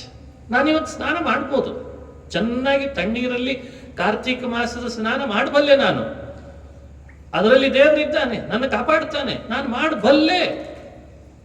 ನನಗೇನು ಚಳಿ ಹತ್ತಲ್ಲ. ಸರಿ, ಹಾಗಾದ್ರೆ ಅವನಿಗೆ ಧರ್ಮ ಮಾಡಿದ ಅಂತ ಅರ್ಥ. ಬಿಡಬಲ್ಲೆ ಅಂತ ಮನುಷ್ಯನಿಗೆ ಮನಸ್ಸಿನಲ್ಲಿ ಬಂತು ಅಂದ್ರೆ ಧರ್ಮದ ಮೊದಲನೇ ಸ್ಟೆಪ್ ಹತ್ತಿದ ಅಂತ ಅರ್ಥ. ನಾನು ಇದನ್ನು ಎದುರಿಸಬಲ್ಲೆ, ಇದನ್ನು ಮನುಷ್ಯನಿಗೆ ಕಲಿಸ್ಬೇಕಾಗಿದೆ. ಅದನ್ನು ಭಾಗವತ ಮಾಡಿಕೊಡ್ತದೆ. ಇದಕ್ಕೆ ಬೇರೆ ಬೇರೆಯವರು ಉದಾಹರಣೆ, ಪ್ರಹ್ಲಾದ, ಆಧ್ರುವ, ಅಂಬರೀಷ, ಮಾಂಧಾತ, ಇವರೆಲ್ಲ ಎಕ್ಸಾಂಪಲ್ಸ್ ಅಷ್ಟೇ. ನಮ್ಮ ಹಾಗೆಯೇ ಒಳಗೆ ಇದೇ ಭೂಮಿಯಲ್ಲಿದ್ದು ನಮ್ಮಂತೆ ಚಾಲೆಂಜ್ ಅನ್ನು ಎದುರಿಸಿ ಒಂದೊಂದು ಹಂತವನ್ನು ಅವರು ಹತ್ತಿ ದೇವರನ್ನೇ ಕಂಡ್ರಲ್ಲ, ಅದು ಭಾಗವತ ಧರ್ಮದ ಶಕ್ತಿ ಅಂತ ತೋರಿಸಿದ್ದಾರೆ. ಹೀಗೆ ಭಾಗವತ ಧರ್ಮೋಪದೇಶ ಪ್ರಕರಣದ ಬಗ್ಗೆ ಒಂದು ಮಾತು. ಬಿಂಬೋಪದೇಶ ಪ್ರಕರಣ. ಬಿಂಬೋಪದೇಶ ಪ್ರಕರಣ ಅನ್ನೋದು ಈ ಕೂಡಲೇ ನಮಗೆ ಬಿಂಬನನ್ನು ಕಂಡು ಅವನೊಟ್ಟಿಗೆ ನಾವಿದ್ದು ಆಗ್ತೇವೆ ಅಂತ ಅರ್ಥ ಅಲ್ಲ. ಆದ್ರೆ ಅವರು ಹೇಳ್ತಾರೆ ಇದು 12ನೇ ಸಂಶಯದ ಪರಿಹಾರ. ಹಿಂದೆ ಮಾಡಿಕೊಂಡ 14 ಸಂಶಯಗಳಲ್ಲಿ ಇದು 12. ಈ ಬಿಂಬೋಪದೇಶ ಪ್ರಕರಣದ ಸಾರ ಏನು ಅಂದ್ರೆ, ಮನುಷ್ಯನ ಕ್ರಿಯೆಗಳು ಯಾರಿಂದ ನಡೀತಿದ್ದಾವೆ ಅಂತ ಒಂದು ಅಬ್ಸರ್ವ್ ಮಾಡ್ಬೇಕಂತ. ಈಗ ನಾನು ನೋಡಿದೆ, ನೀವು ನನ್ನ ನೋಡ್ತಿದ್ದೀರಿ, ನಾನು ಕೇಳ್ತಿದ್ದೀನಿ, ಹೇಳ್ತಿದ್ದೀನಿ, ನೀವು ಕೇಳ್ತಿದ್ದೀರಿ. ಈ ಎಲ್ಲ ಕ್ರಿಯೆಗಳ ಹಿಂದಿರುವಂತಹ ಶಕ್ತಿ ಯಾರ್ದು? ಇದೇ ಬಿಂಬೋಪದೇಶ ಪ್ರಕರಣದ ವಿಶೇಷ. ಯಾರ ಶಕ್ತಿ? ನನ್ನಿಂದ ನಾನು ನೋಡ್ತಿದ್ದೇನೆ, ಇದೇ ಸರಿನಾ? ಅಥವಾ ಇದು ಹಿಂದೆ ಒಂದು ಶಕ್ತಿ ಇದೆನಾ? ನಾನು ನಡೀತಿದ್ದೀನಿ, ನಾನೇ ನಡೀತಿದ್ದೇನಾ? ನನ್ನ ಹಿಂದೆ ಒಂದು ಶಕ್ತಿ ಇದೆನಾ? ಇದನ್ನು ಸ್ಪಷ್ಟವಾಗಿ ಹೇಳೋದೇ ಬಿಂಬೋಪದೇಶ ಪ್ರಕರಣ. ಅದು ಪ್ರತ್ಯಕ್ಷವನ್ನು ಅಲ್ಲಗಳಿಯಲ್ಲ, ಹೊಸದನ್ನೇ ಆಡ್ ಮಾಡ್ತದೆ. ಬಿಂಬನ ಮಹಿಮೆಯನ್ನು ಅರ್ಥೈಸಿಕೊಳ್ಳಿಕ್ಕೆ ಒಂದು ಪಾಯಿಂಟ್ ಅನ್ನು ಮಾತ್ರ ಹೇಳ್ತೀನಿ. ಈಗ ನಾನು ಅನ್ನೋ ಅರಿವಿದೆ ಅಲ್ಲ, ಅದನ್ನ ಯಾರು ಕೂಡ ಅಲ್ಲಗಳಿಲಿಕ್ಕೆ ಆಗಲ್ಲ. ನಾನು ಎಲ್ರಿಗೂ ಅರಿವಿದೆ, ನಿಮ್ಮೆಲ್ಲರಿಗೂ ಅರಿವಿದೆ. ಇದ್ರ ಮೇಲಿನ ಸ್ಟೆಪ್ ಏನು ಅಂದ್ರೆ, ನಾನು ಅನ್ನೋ ಅರಿವಿನ ವ್ಯವಸ್ಥೆಗೆ ಅನುಗುಣವಾಗಿ ನಮ್ಮ ಶಕ್ತಿ, ನಮ್ಮ ಚಲನ ವಲನ ಎಲ್ಲ ನಡೀತಿರ್ತದೆ. ಅದನ್ನು ಯಾರು ಕೂಡ ಬೇರೆ ಅಲ್ಲಗಳಿಲಿಕ್ಕಾಗಲ್ಲ. ಸಮ್ ಟೈಮ್ಸ್ ಏನಾಗ್ತಾ ಇದೆ ನಮಗೆ ಅಂದ್ರೆ, ನಿಮಗೆ ಸಮಸ್ಯೆ ಅರ್ಥ ಮಾಡಿಕೊಳ್ಳುವಾಗ ಒಂದು 20 kg ಏನೋ ಒಂದು ಪದಾರ್ಥ ಇದೆ, ಭಾರವಾದದ್ದು. ನಮಗನಿಸ್ತಿದೆ ನಾನು ಅದನ್ನು ಎತ್ತಬಲ್ಲೆ, ಸರಿ, ಅದನ್ನು ಎತ್ತಿ ಬಿಡ್ತೀವಿ, ಅಷ್ಟು ಶಕ್ತಿಯನ್ನು ಉಪಯೋಗಿಸ್ತೇವೆ. 10 kg ಇದೆ, ಅದನ್ನು ಎತ್ತುತ್ತೇವೆ. ಇದೇ ಸಪೋಸ್ 100 kg ಬಂದ್ರೆ ಬ್ಯಾಗ್ ಅದೇ ಥರ ಇದೆ, ಒಂದೇ ಥರ ಇದೆ bag. 100 kg bag, 10 kg bag, 20 kg bag ಒಂದೇ ಥರ ಇದೆ. ಆದರೆ 10-20 kg ಬ್ಯಾಗನ್ನು ಎತ್ತುವಾಗ ನಮ್ಮೊಳಗಿರುವ ಶಕ್ತಿ ಏನು ಹೊರಗೆ ಬಂದು ಅದು ಎತ್ತಿದ್ವಿ, 100 kg ಇದನ್ನು ಹಾಗೆ ಪ್ರಯತ್ನ ಪಟ್ಟಾಗ ಅದು ನಮ್ಮ ಕೈಯಿಂದ ಆಗಲಿಲ್ಲ. ಇದೊಂದು ಎಕ್ಸಾಂಪಲ್. ನಮ್ಮ ಪಕ್ಕದಲ್ಲಿ ಇನ್ನೊಬ್ಬನಿದ್ದಾನೆ, ಅವನಿಗೆ 100 kg ಎತ್ತಲಿಕ್ಕಾಯ್ತು. ಇನ್ನೊಬ್ಬ ಇದ್ದಾನೆ, ಅವ 200 kg ಎತ್ತಲಿಕ್ಕೆ ಆಗ್ತಾ ಇದೆ. ಆದ್ರೆ ಅವನಿಗೆ 100 kg ಎತ್ತವನಿಗೆ ಆ 200 kg ಆಗ್ತಾ ಇಲ್ಲ. ಈ ಭಿನ್ನ ಭಿನ್ನ ವ್ಯವಸ್ಥೆಗಳೇನಿದ್ದಾವೆ, ಇದು ಸಣ್ಣ ಎಕ್ಸಾಂಪಲ್ ಅಷ್ಟೇ ನಾನು ನಿಮ್ಮ ಮುಂದೆ ಹೇಳ್ತಿರೋದು. ನಾನು ಅನ್ನೋ ಒಳಗಿರುವ ಪ್ರತಿಯೊಬ್ಬ ಆತ್ಮನಿಗೆ ಬರ್ತಿರುವ ಅನುಭವದ ಹಿಂದೆ ಈ ಭಿನ್ನ ಭಿನ್ನ ಕ್ರಿಯೆಗಳಲ್ಲಿ ಶಕ್ತಿಗಳ ವಿನಿಯೋಗದ ಹಿಂದೆ ಅನುಭವ ನಾನು ಅಂತ ಹೇಳಿ ಒಬ್ಬನಿಗೆ ಒಂದೇ ತರ ಇದ್ರೂ ಕೂಡ ಯಾಕೆ ಆಗ್ತಿಲ್ಲ ಹೇಳ್ರಿ ನೋಡೋಣ. ಇದ್ರ ಹಿಂದೆ ಏನ್ ರಹಸ್ಯ ಇದು? ಯಾವ ಶಕ್ತಿ ಅವನಿಗೆ ತಡೀತು ಅಂತ ಹೇಳ್ಬೋದು? ಯಾವ ಶಕ್ತಿ? ಹೆಂಗ್ ಕೂಡಿಸ್ಬೇಕು ಇದನ್ನ? ಅನುಭವ ನಾನು ಅಂತ ಹೇಳಿ ಎಲ್ರಿಗೂ ಸಮಾನವಾಗಿದೆನಾ? ಹಾಗಾದ್ರೆ ಅಲ್ಲಿ ಯಾಕೆ ಎತ್ತಲಿಕ್ಕಾಗ್ಲಿ, ಇಲ್ಲಿ ಯಾಕೆ ಎತ್ತಲಿಕ್ಕಾಯ್ತು? ಯಾಕಿದೇ ಉದಾಹರಣೆ ಕೊಟ್ಟೆ ಅಂದ್ರೆ, ಎಲ್ಲವನ್ನೂ ಆತ್ಮನಾದ ಜೀವರು ನಾವೇ ಮಾಡೋದಾದ್ರೆ ಈ ಯುಕ್ತಿಗೆ ಏನು ಉತ್ತರ ಇಲ್ಲ. ಇಲ್ಲಿರುವ ತರ್ಕಕ್ಕೆ ಬೇರೆ ಉತ್ತರ ಕೊಡ್ಲಿಕ್ಕೆ ಆಗ್ತಿಲ್ಲ ನಮ್ಮ ಕೈಯಲ್ಲಿ. ಇದಕ್ಕೆ ಅನಿವಾರ್ಯವಾಗಿ ಉತ್ತರ ಏನು ಕಂಡುಕೊಂಡ್ರು ಅಂದ್ರೆ, 100 kg ನನ್ನ ಕಡೆ ಎತ್ತಲಿಕ್ಕೆ ಆಗಲಿಲ್ಲ, 10-20 ಮಾತ್ರ ಅನಾಯಾಸೇನ ನಾನು ಎತ್ತಿಬಿಟ್ಟೆ. 80 ಎತ್ತಬೇಕಾದ್ರೆ ಬಹಳ ಪ್ರಯಾಸ ಪಡ್ತಾ ಇದ್ದೇನೆ. ನನ್ನದೇ ಸ್ಥಿತಿಗತಿಗಳ, ನನ್ನ ಚಲನವಲನ ಶಕ್ತಿಗಳಲ್ಲಿ ಇಷ್ಟು ಏರಿಳಿತ ಇದೆ ಅಂದ್ರೆ ನನ್ನ ಹಿಂದೆ ಈ ಶಕ್ತಿಗಳ ಪ್ರೇರಣೆ ಯಾರಿಂದ ಆಗ್ತಾ ಇದೆ? ಬೇಕೋ ಬೇಡೋ?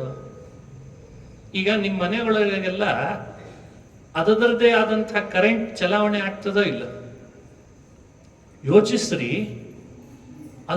ಅದರದೇ ಶಕ್ತಿ ಚಲಾವಣೆ ಆಗುವಾಗ ಏನಾಗ್ತಾ ಇದೆ ಸಮಸ್ಯೆ ಅಂತ ಹೇಳ್ತೇನೆ ನಿಮಗೆ. ಮೊಬೈಲ್ ಚಾರ್ಜ್ ಇಡ್ಲಿಕ್ಕೆ ಏನ್ ಕರೆಂಟಿನ ಶಕ್ತಿ ಯೂಸ್ ಮಾಡ್ತಿದ್ದೀರಿ, ಅದನ್ನ ಮನೆ ಒಳಗೆ ಹಾಲು ಕಾಯಿಸ್ಲಿಕ್ಕೆ ಇಂಡಕ್ಷನ್ ಸ್ಟವ್ ಇಡ್ಲಿಕ್ಕೆ ಆಗ್ತದ? ಅದಕ್ಕೆ ಏನ್ ಮಾಡ್ತಾರೆ? ಅದಾಗ್ತದಾ? ಅದಾಗ್ತಾ ಇಲ್ಲ. ನಿಮ್ಮ ಅನುಭವದಲ್ಲಿ ಇದೆ ತಾನೆ. ಹಾಗೆ ಇನ್ನು ಮನೆಯೊಳಗೆ ನೀರು ಕಾಯಿಸ್ಲಿಕ್ಕಿರೋ ಇನ್ನೊಂದೇನೋ ಉಪಕರಣ ಇದೆ. ಅದಕ್ಕೆ ಹೊರಗಿಂದ ಒಳಗೆ ಬರ್ತಾ ಇರೋ ಶಕ್ತಿ ಒಂದೇನಾ? ಕರೆಂಟ್ ಒಂದೇ. ಆದರೆ ಶಕ್ತಿಯ ಕೆಪಾಸಿಟಿ, ಶಕ್ತಿಯ ಏರಿಳಿತ ಇದೇನೋ ಇಲ್ಲೋ? ಸೊ ಅದನ್ನು ಕಂಟ್ರೋಲ್ ಮಾಡುವ ಪವರ್ ಯಾವುದು ಅಂತ ಪ್ರಶ್ನೆ. ದೇವರನ್ನು ಹೇಗೆ ಕಂಡುಕೊಳ್ಬೇಕು ಅನ್ಲಿಕ್ಕೆ ಈ ರಹಸ್ಯ. ಇದೆಲ್ಲ ಒಂದು ಉದಾಹರಣೆ ಕೊಟ್ಟಿದ್ದೇನೆ ಅಷ್ಟೇ. ಹೀಗೆ ನೀರಿನಲ್ಲಿ, ಸೂರ್ಯನಲ್ಲಿ, ಭೂಮಿಯ ಬೆಳೆ ಬೆಳೀತಾ ಇರುವಂತಹ ಭೂಮಿಯಲ್ಲಿ, ನಿಮ್ಮೆಲ್ಲರ ನಾಡು ಇದು ಚೆನ್ನಾಗಿ ಗೊತ್ತಿದೆ. ಬಯಲು ಸೀಮೆಗಳು, ಇಲ್ಲಿಯ ಬಿಸಿಲು, ಇಲ್ಲಿ ಬೆಳೀತಿರೋ ಧಾನ್ಯ, ಗೋಧಿ ಜೋಳಗಳಿಂದ ಶುರು ಮಾಡಿ ಅಕ್ಕಿ, ಗಂಗಾವತಿಯಿಂದ ಮುಂದೆ ಹೋದ್ರೆ ಮತ್ತೆ ಬರೀ ಕರ್ನಾಟಕದಲ್ಲಿ 210 ಥರದ ಬಾಳೆಹಣ್ಣು ಬೆಳೀತಾ ಇದ್ದೇವೆ. 210 ಥರದ ಜಾತಿಯ ಬಾಳೆಹಣ್ಣು ನಮ್ಮ ಕರ್ನಾಟಕದಲ್ಲಿ ಬೆಳೀತಾ ಇದ್ದೇವೆ, ಭಾರತದಲ್ಲಿ. ಸರಿ, ಹಿಂಗೆ ಬೇಳೆ, ಈ ಶಕ್ತಿಯ ಹಿಂದೆ ಏರಿಳಿತ ಯಾಕೆ ಬರ್ತಾ ಇದೆ? ಆ ಭೂಮಿಯಲ್ಲಿರುವ ಆ ಗುಣಗಳು ಎಲ್ಲಿಂದ ಬಂದು ಹಾಗ್ಯಾಕೆ ಆಗ್ತಾ ಇದೆ? ಸ್ವಲ್ಪ ಮುಂದೆ ಹೋಗಿ, ಹೀಗೆ ಮಹಾರಾಷ್ಟ್ರದಿಂದ ಮಧ್ಯಪ್ರದೇಶ, ಗುಜರಾತಿಗೆ ಬರ್ರಿ, ಮರುಭೂಮಿಗೆ ಬರ್ರಿ, ಉಸುಕುಗಳು ಬರ್ರಿ, ಅಲ್ಲೆಲ್ಲ ಬೆಳೀತಾ ಇಲ್ಲ. ಯಾಕೆ? ಭೂಮಿ ಇದೆ, ಅಲ್ಲಿ ಯಾಕಿಲ್ಲ? ಅದ್ರದ್ದೇನು ಕಾರಣ? ನೀರು ಎಲ್ಲಿದೆ, ನೀರು ಎಲ್ಲಿಲ್ಲ, ನೀರಿನಲ್ಲಿರುವ ಗುಣಗಳು ಎಂಥದ್ದಿದೆ? ಇದನ್ನೆಲ್ಲ ವಿಚಿತ್ರ ಆಲೋಚನೆ ಮಾಡ್ತಾ ಬಂದ್ರೆ ಆ ಶಕ್ತಿಗಳ ರಹಸ್ಯವಾದ ಹಿಂದೆ ಇರೋನು ಯಾರಾಗದು? ಅದು ಏನ್ ಕಂಟ್ರೋಲ್ ಮಾಡ್ತಾನೆ? ಬೇರೆ ಏನು ಉತ್ತರ ಇಲ್ಲ ನಮ್ಮ ಬಾಯಲ್ಲಿ. ದೇವರು ಅನ್ನೋ ಒಂದು ಶಕ್ತಿನೇ ಇಲ್ಲ ಅಂತ ಆದ್ರೆ ಈ ಎಲ್ಲ ವಿವಿಧತೆಯನ್ನ ಎಲ್ಲಿ ಏನು ಮಾಡಿದ್ರು ಕೂಡಿಸ್ಲಿಕ್ಕೆ ಬರಲ್ಲ. ಅದಕ್ಕೆ ಮಧ್ವಾಚಾರ್ಯರು ಬಹುಚಿತ್ರ ಜಗತ್ ಬಹುಧಾ ಕರಣಾತ್ ಪರಶಕ್ತಿರನಂತ ಗುಣ ಪರಮಃ. ಪರಶಕ್ತಿ ಅನಂತ ಗುಣ, ಪರಶಕ್ತಿ ಅನಂತ ಗುಣ ಪರಮಃ ಅಂತಂದ್ರೆ ಬಹುಚಿತ್ರ ಜಗತ್ ಬಹುಧಾ ಕರಣಾತ್. ಈ ರಹಸ್ಯ ಅರ್ಥೈಸಿಕೊಳ್ಳಿ. ಅದಕ್ಕೆ ಶಕ್ತಿ ಅನ್ನೋ ಶಬ್ದವನ್ನು ಆಡಿದೆ. ನಮ್ಮ ಒಳಗಡೆ ಚಿತ್ರ ವಿಚಿತ್ರವಾದ ಶಕ್ತಿಗಳಿಂದ ಆತ್ಮನನ್ನ ಜೀವನೊಟ್ಟಿಗೆ ಸೇರಿಸಿ, ಅಂದ್ರೆ ಸಂವಲನ ಅಂತ ಕರೀತಾರೆ, ಅದಕ್ಕೆ ಸಂವಲನಗೊಳಿಸಿ ಇಂಥ ವಿಚಿತ್ರವಾದ ರೀತಿಯಲ್ಲಿ ನಮ್ಮ ಜೊತೆಯಲ್ಲಿ ಕನೆಕ್ಟ್ ಆಗಿದಾನಲ್ಲ, ಅವನನ್ನೇ ನಾವೇನಂತ ತಿಳಿಯಬೇಕು? ಬಿಂಬ ಅಂತ ತಿಳಿಬೇಕಂತ. ಬಿಂಬ ಅಂದ್ರೆ ಅವನೇ. ಬಿಂಬ ಅಂದ್ರೆ ಬೇರೆ ಏನು ಅರ್ಥ ತಿಳಿಯೋ ಹಾಗಿಲ್ಲ. ಇನ್ನು ಮೇಲೆ ಯಾವುದೋ ಒಂದು ನೋಡುವ ಕ್ರಿಯೆ, ಅದರ ಹಿಂದಿರುವ ಶಕ್ತಿ, ಕೇಳುವ ಕ್ರಿಯೆ ನಮ್ಮಿಂದ ನಡೆದ್ರೆ ಅದರ ಹಿಂದಿರುವ ಶಕ್ತಿ, ನಡೆದ ಕ್ರಿಯೆ ಅದರ ಹಿಂದಿರುವ ಶಕ್ತಿ. ಬರೀ ಹಿಂದಿರುವ ಶಕ್ತಿ ಅಲ್ಲ, ನೋಡ್ಬೇಕಾದ್ರೆ ಇನ್ನೂ ಒಂದು ರಹಸ್ಯ ಇದೆ. ಯಾವಾಗಲೂ ನೋಡ್ತಾನೆ ಇರ್ತೀರಾ? ಹಂಗಾಗಲ್ಲ. ನೋಡೋಣ ನಿಮ್ಮ ಕೈಯಲ್ಲಿ ಎಷ್ಟೊತ್ತು ತನಕ ನೋಡ್ಲಿಕ್ಕೆ ಆಗ್ತದೆ?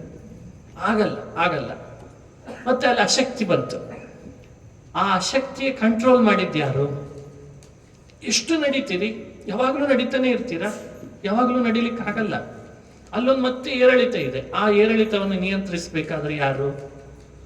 ಹಿಂಗೆ ಕ್ಷಣ ಕ್ಷಣಕ್ಕೆ ಮನುಷ್ಯ ತನ್ನ ದೇಹದ ಒಳಗೆ ಇರುವ ದೇಹದ ಪ್ರತಿಯೊಂದು ಅಂಶಗಳನ್ನ, ಆ ಶಕ್ತಿಗಳನ್ನ ಸರಿಯಾಗಿ ನಿಯಂತ್ರಿಸುವಂಥ ಪರಮಶಕ್ತಿಯನ್ನೇ ಪರಾಸ್ಯ ಶಕ್ತಿ ವಿವಿಧೈವ ಶ್ರೂಯತೆ ಅಂತ ಇದನ್ನೇ ಹೇಳಿದ್ದು ಮಹಾನುಭಾವರು ವೇದಗಳಲ್ಲಿ.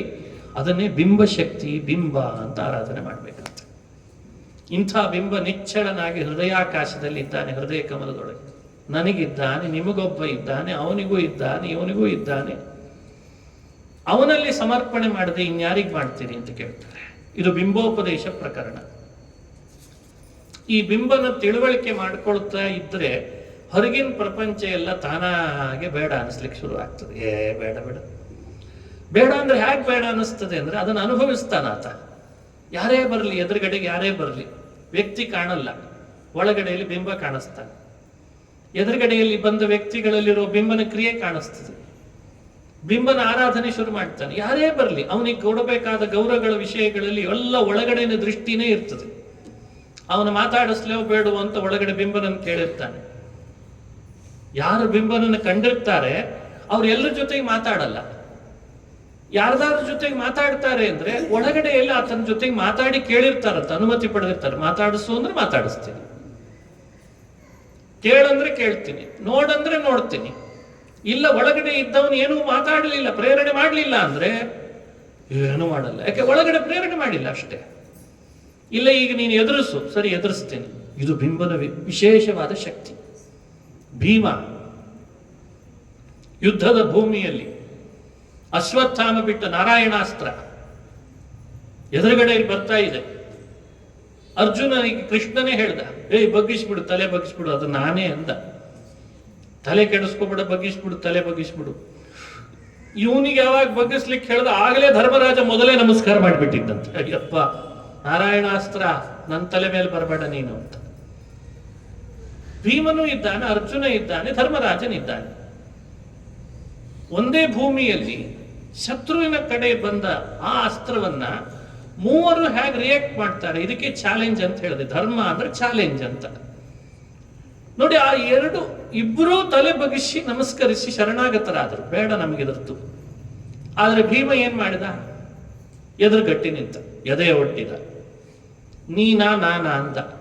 ನಿನ್ನೊಳಗೂ ನಾರಾಯಣ ಇದ್ದಾನೆ, ನನ್ನೊಳಗೂ ನಾರಾಯಣ ಇದ್ದಾನೆ. ಬಿಂಬ ನನ್ನನ್ನು ಹೀಗೆ ಪ್ರೇರಣೆ ಮಾಡ್ತಿದ್ದಾನೆ, ಎದುರುಗಟ್ಟು ನಿಲ್ಲು ಅಂತ.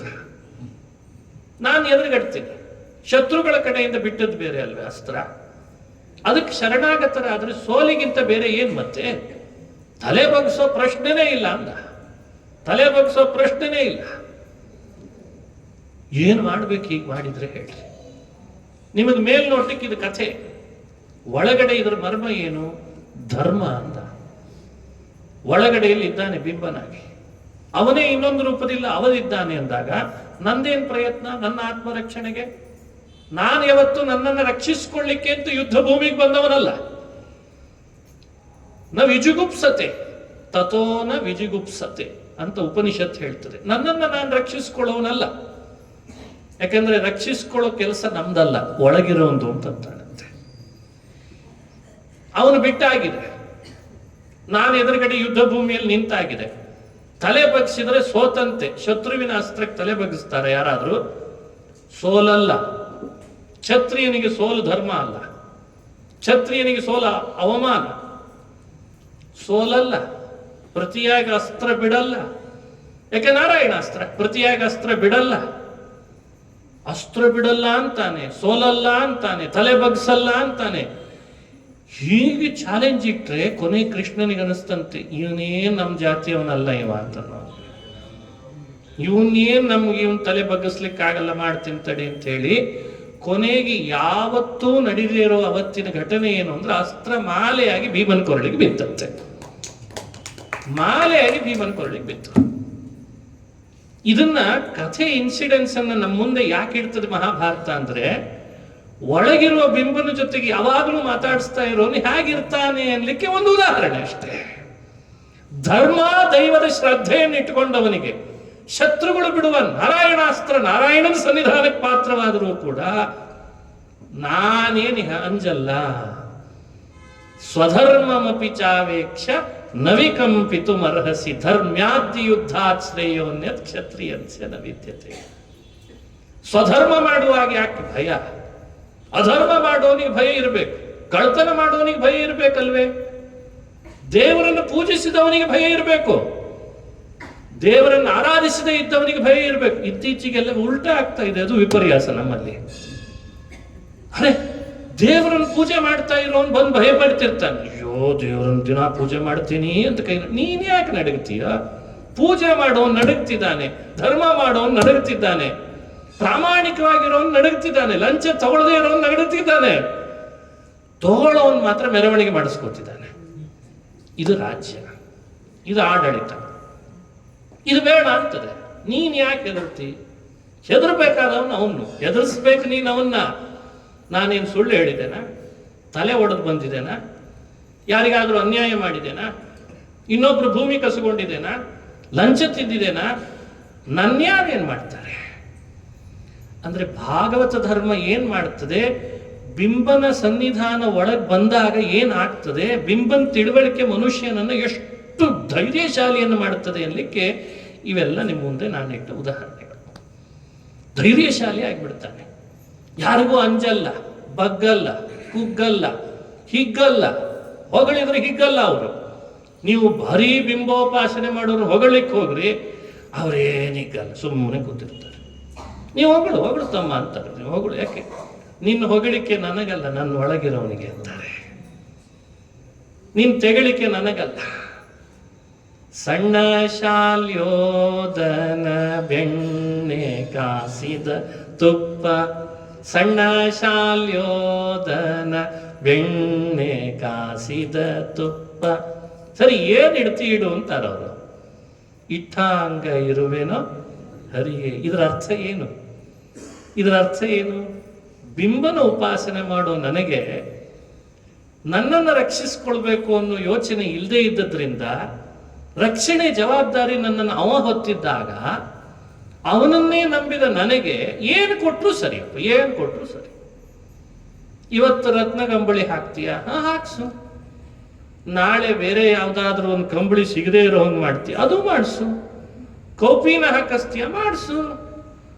ನನಗೇನಂತೆ, ಸನ್ಮಾನ ನನಗಲ್ಲ, ಅವಮಾನ ನನಗಲ್ಲ. ಅದು ಏನಿದ್ರು ನಿನಗೆ ಅಂದ್ರೆ ಸಮಸ್ಯೆ ನಮಗಲ್ಲ. ಈ ತರಹ ಉಪಾಸನೆ ಮಾಡೋರಿಗೆ ಏನ್ ಶಕ್ತಿ ಬಂದಿರ್ತದೆ ಅಂದ್ರೆ, ಸಮಸ್ಯೆ ನಮ್ದಲ್ಲ, ನಿಂದು ಅಂತ ಇರ್ತದೆ ಅವರಿಗೆ.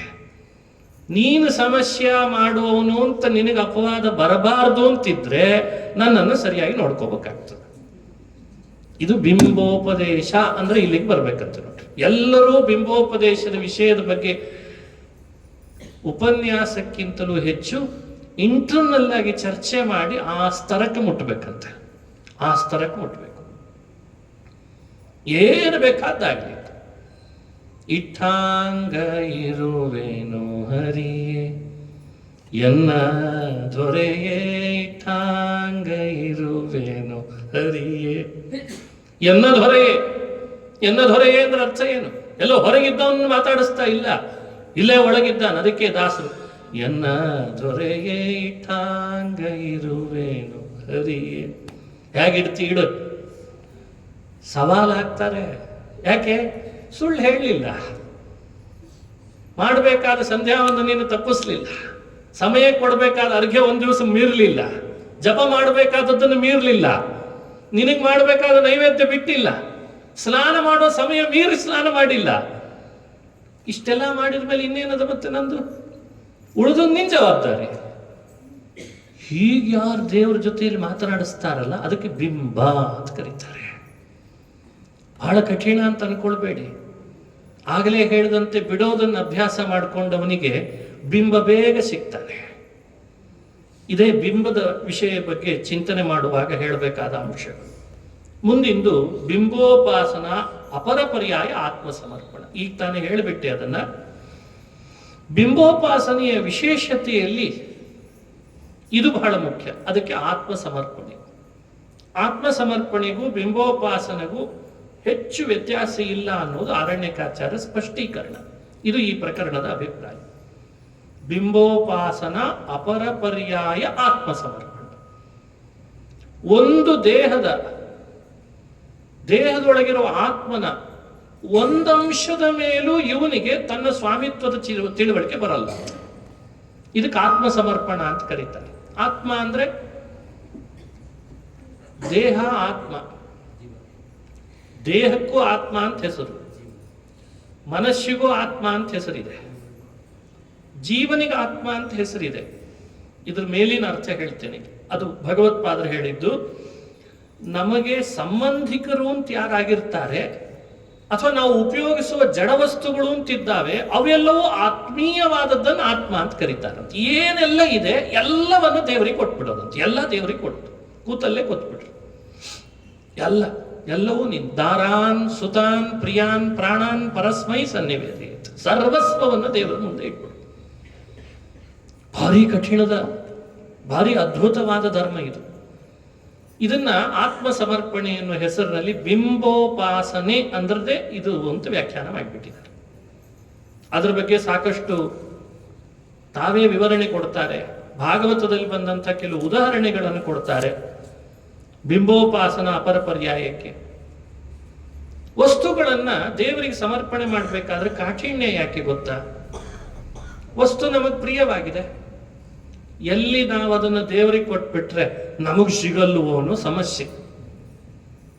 ಇದೇ ತಾನೇ ಜಾಸ್ತಿ ಸಮಸ್ಯೆ. ಯಾರಾದ್ರೂ ಕೇಳಿದ್ರು, ಕೊಟ್ವಿ, ಅಯ್ಯೋ ಕೊಡಬಾರ್ದಾಗಿತ್ತು, ಕೊಟ್ಟ ಮೇಲೆ ಕೈಯೆಲ್ಲ ಹಿಸುಕಿ ಚೆ ಕೊಡಬಾರ್ದಾಗಿತ್ತು. ಹಿಂಗೆ ದೇವ್ರ ಮುಂದೆ ಕೊಡುವಾಗ ಅದೇ ತಾನೇ ಸಮಸ್ಯೆ. ಅದಕ್ಕೆ ಪ್ರಹ್ಲಾದರಾಜರ ಮಾತನ್ನು ಉದಾಹರಿಸ್ತಾರೆ ಅರಣ್ಯಕಾಚಾರ್ಯ. ಅರೇ,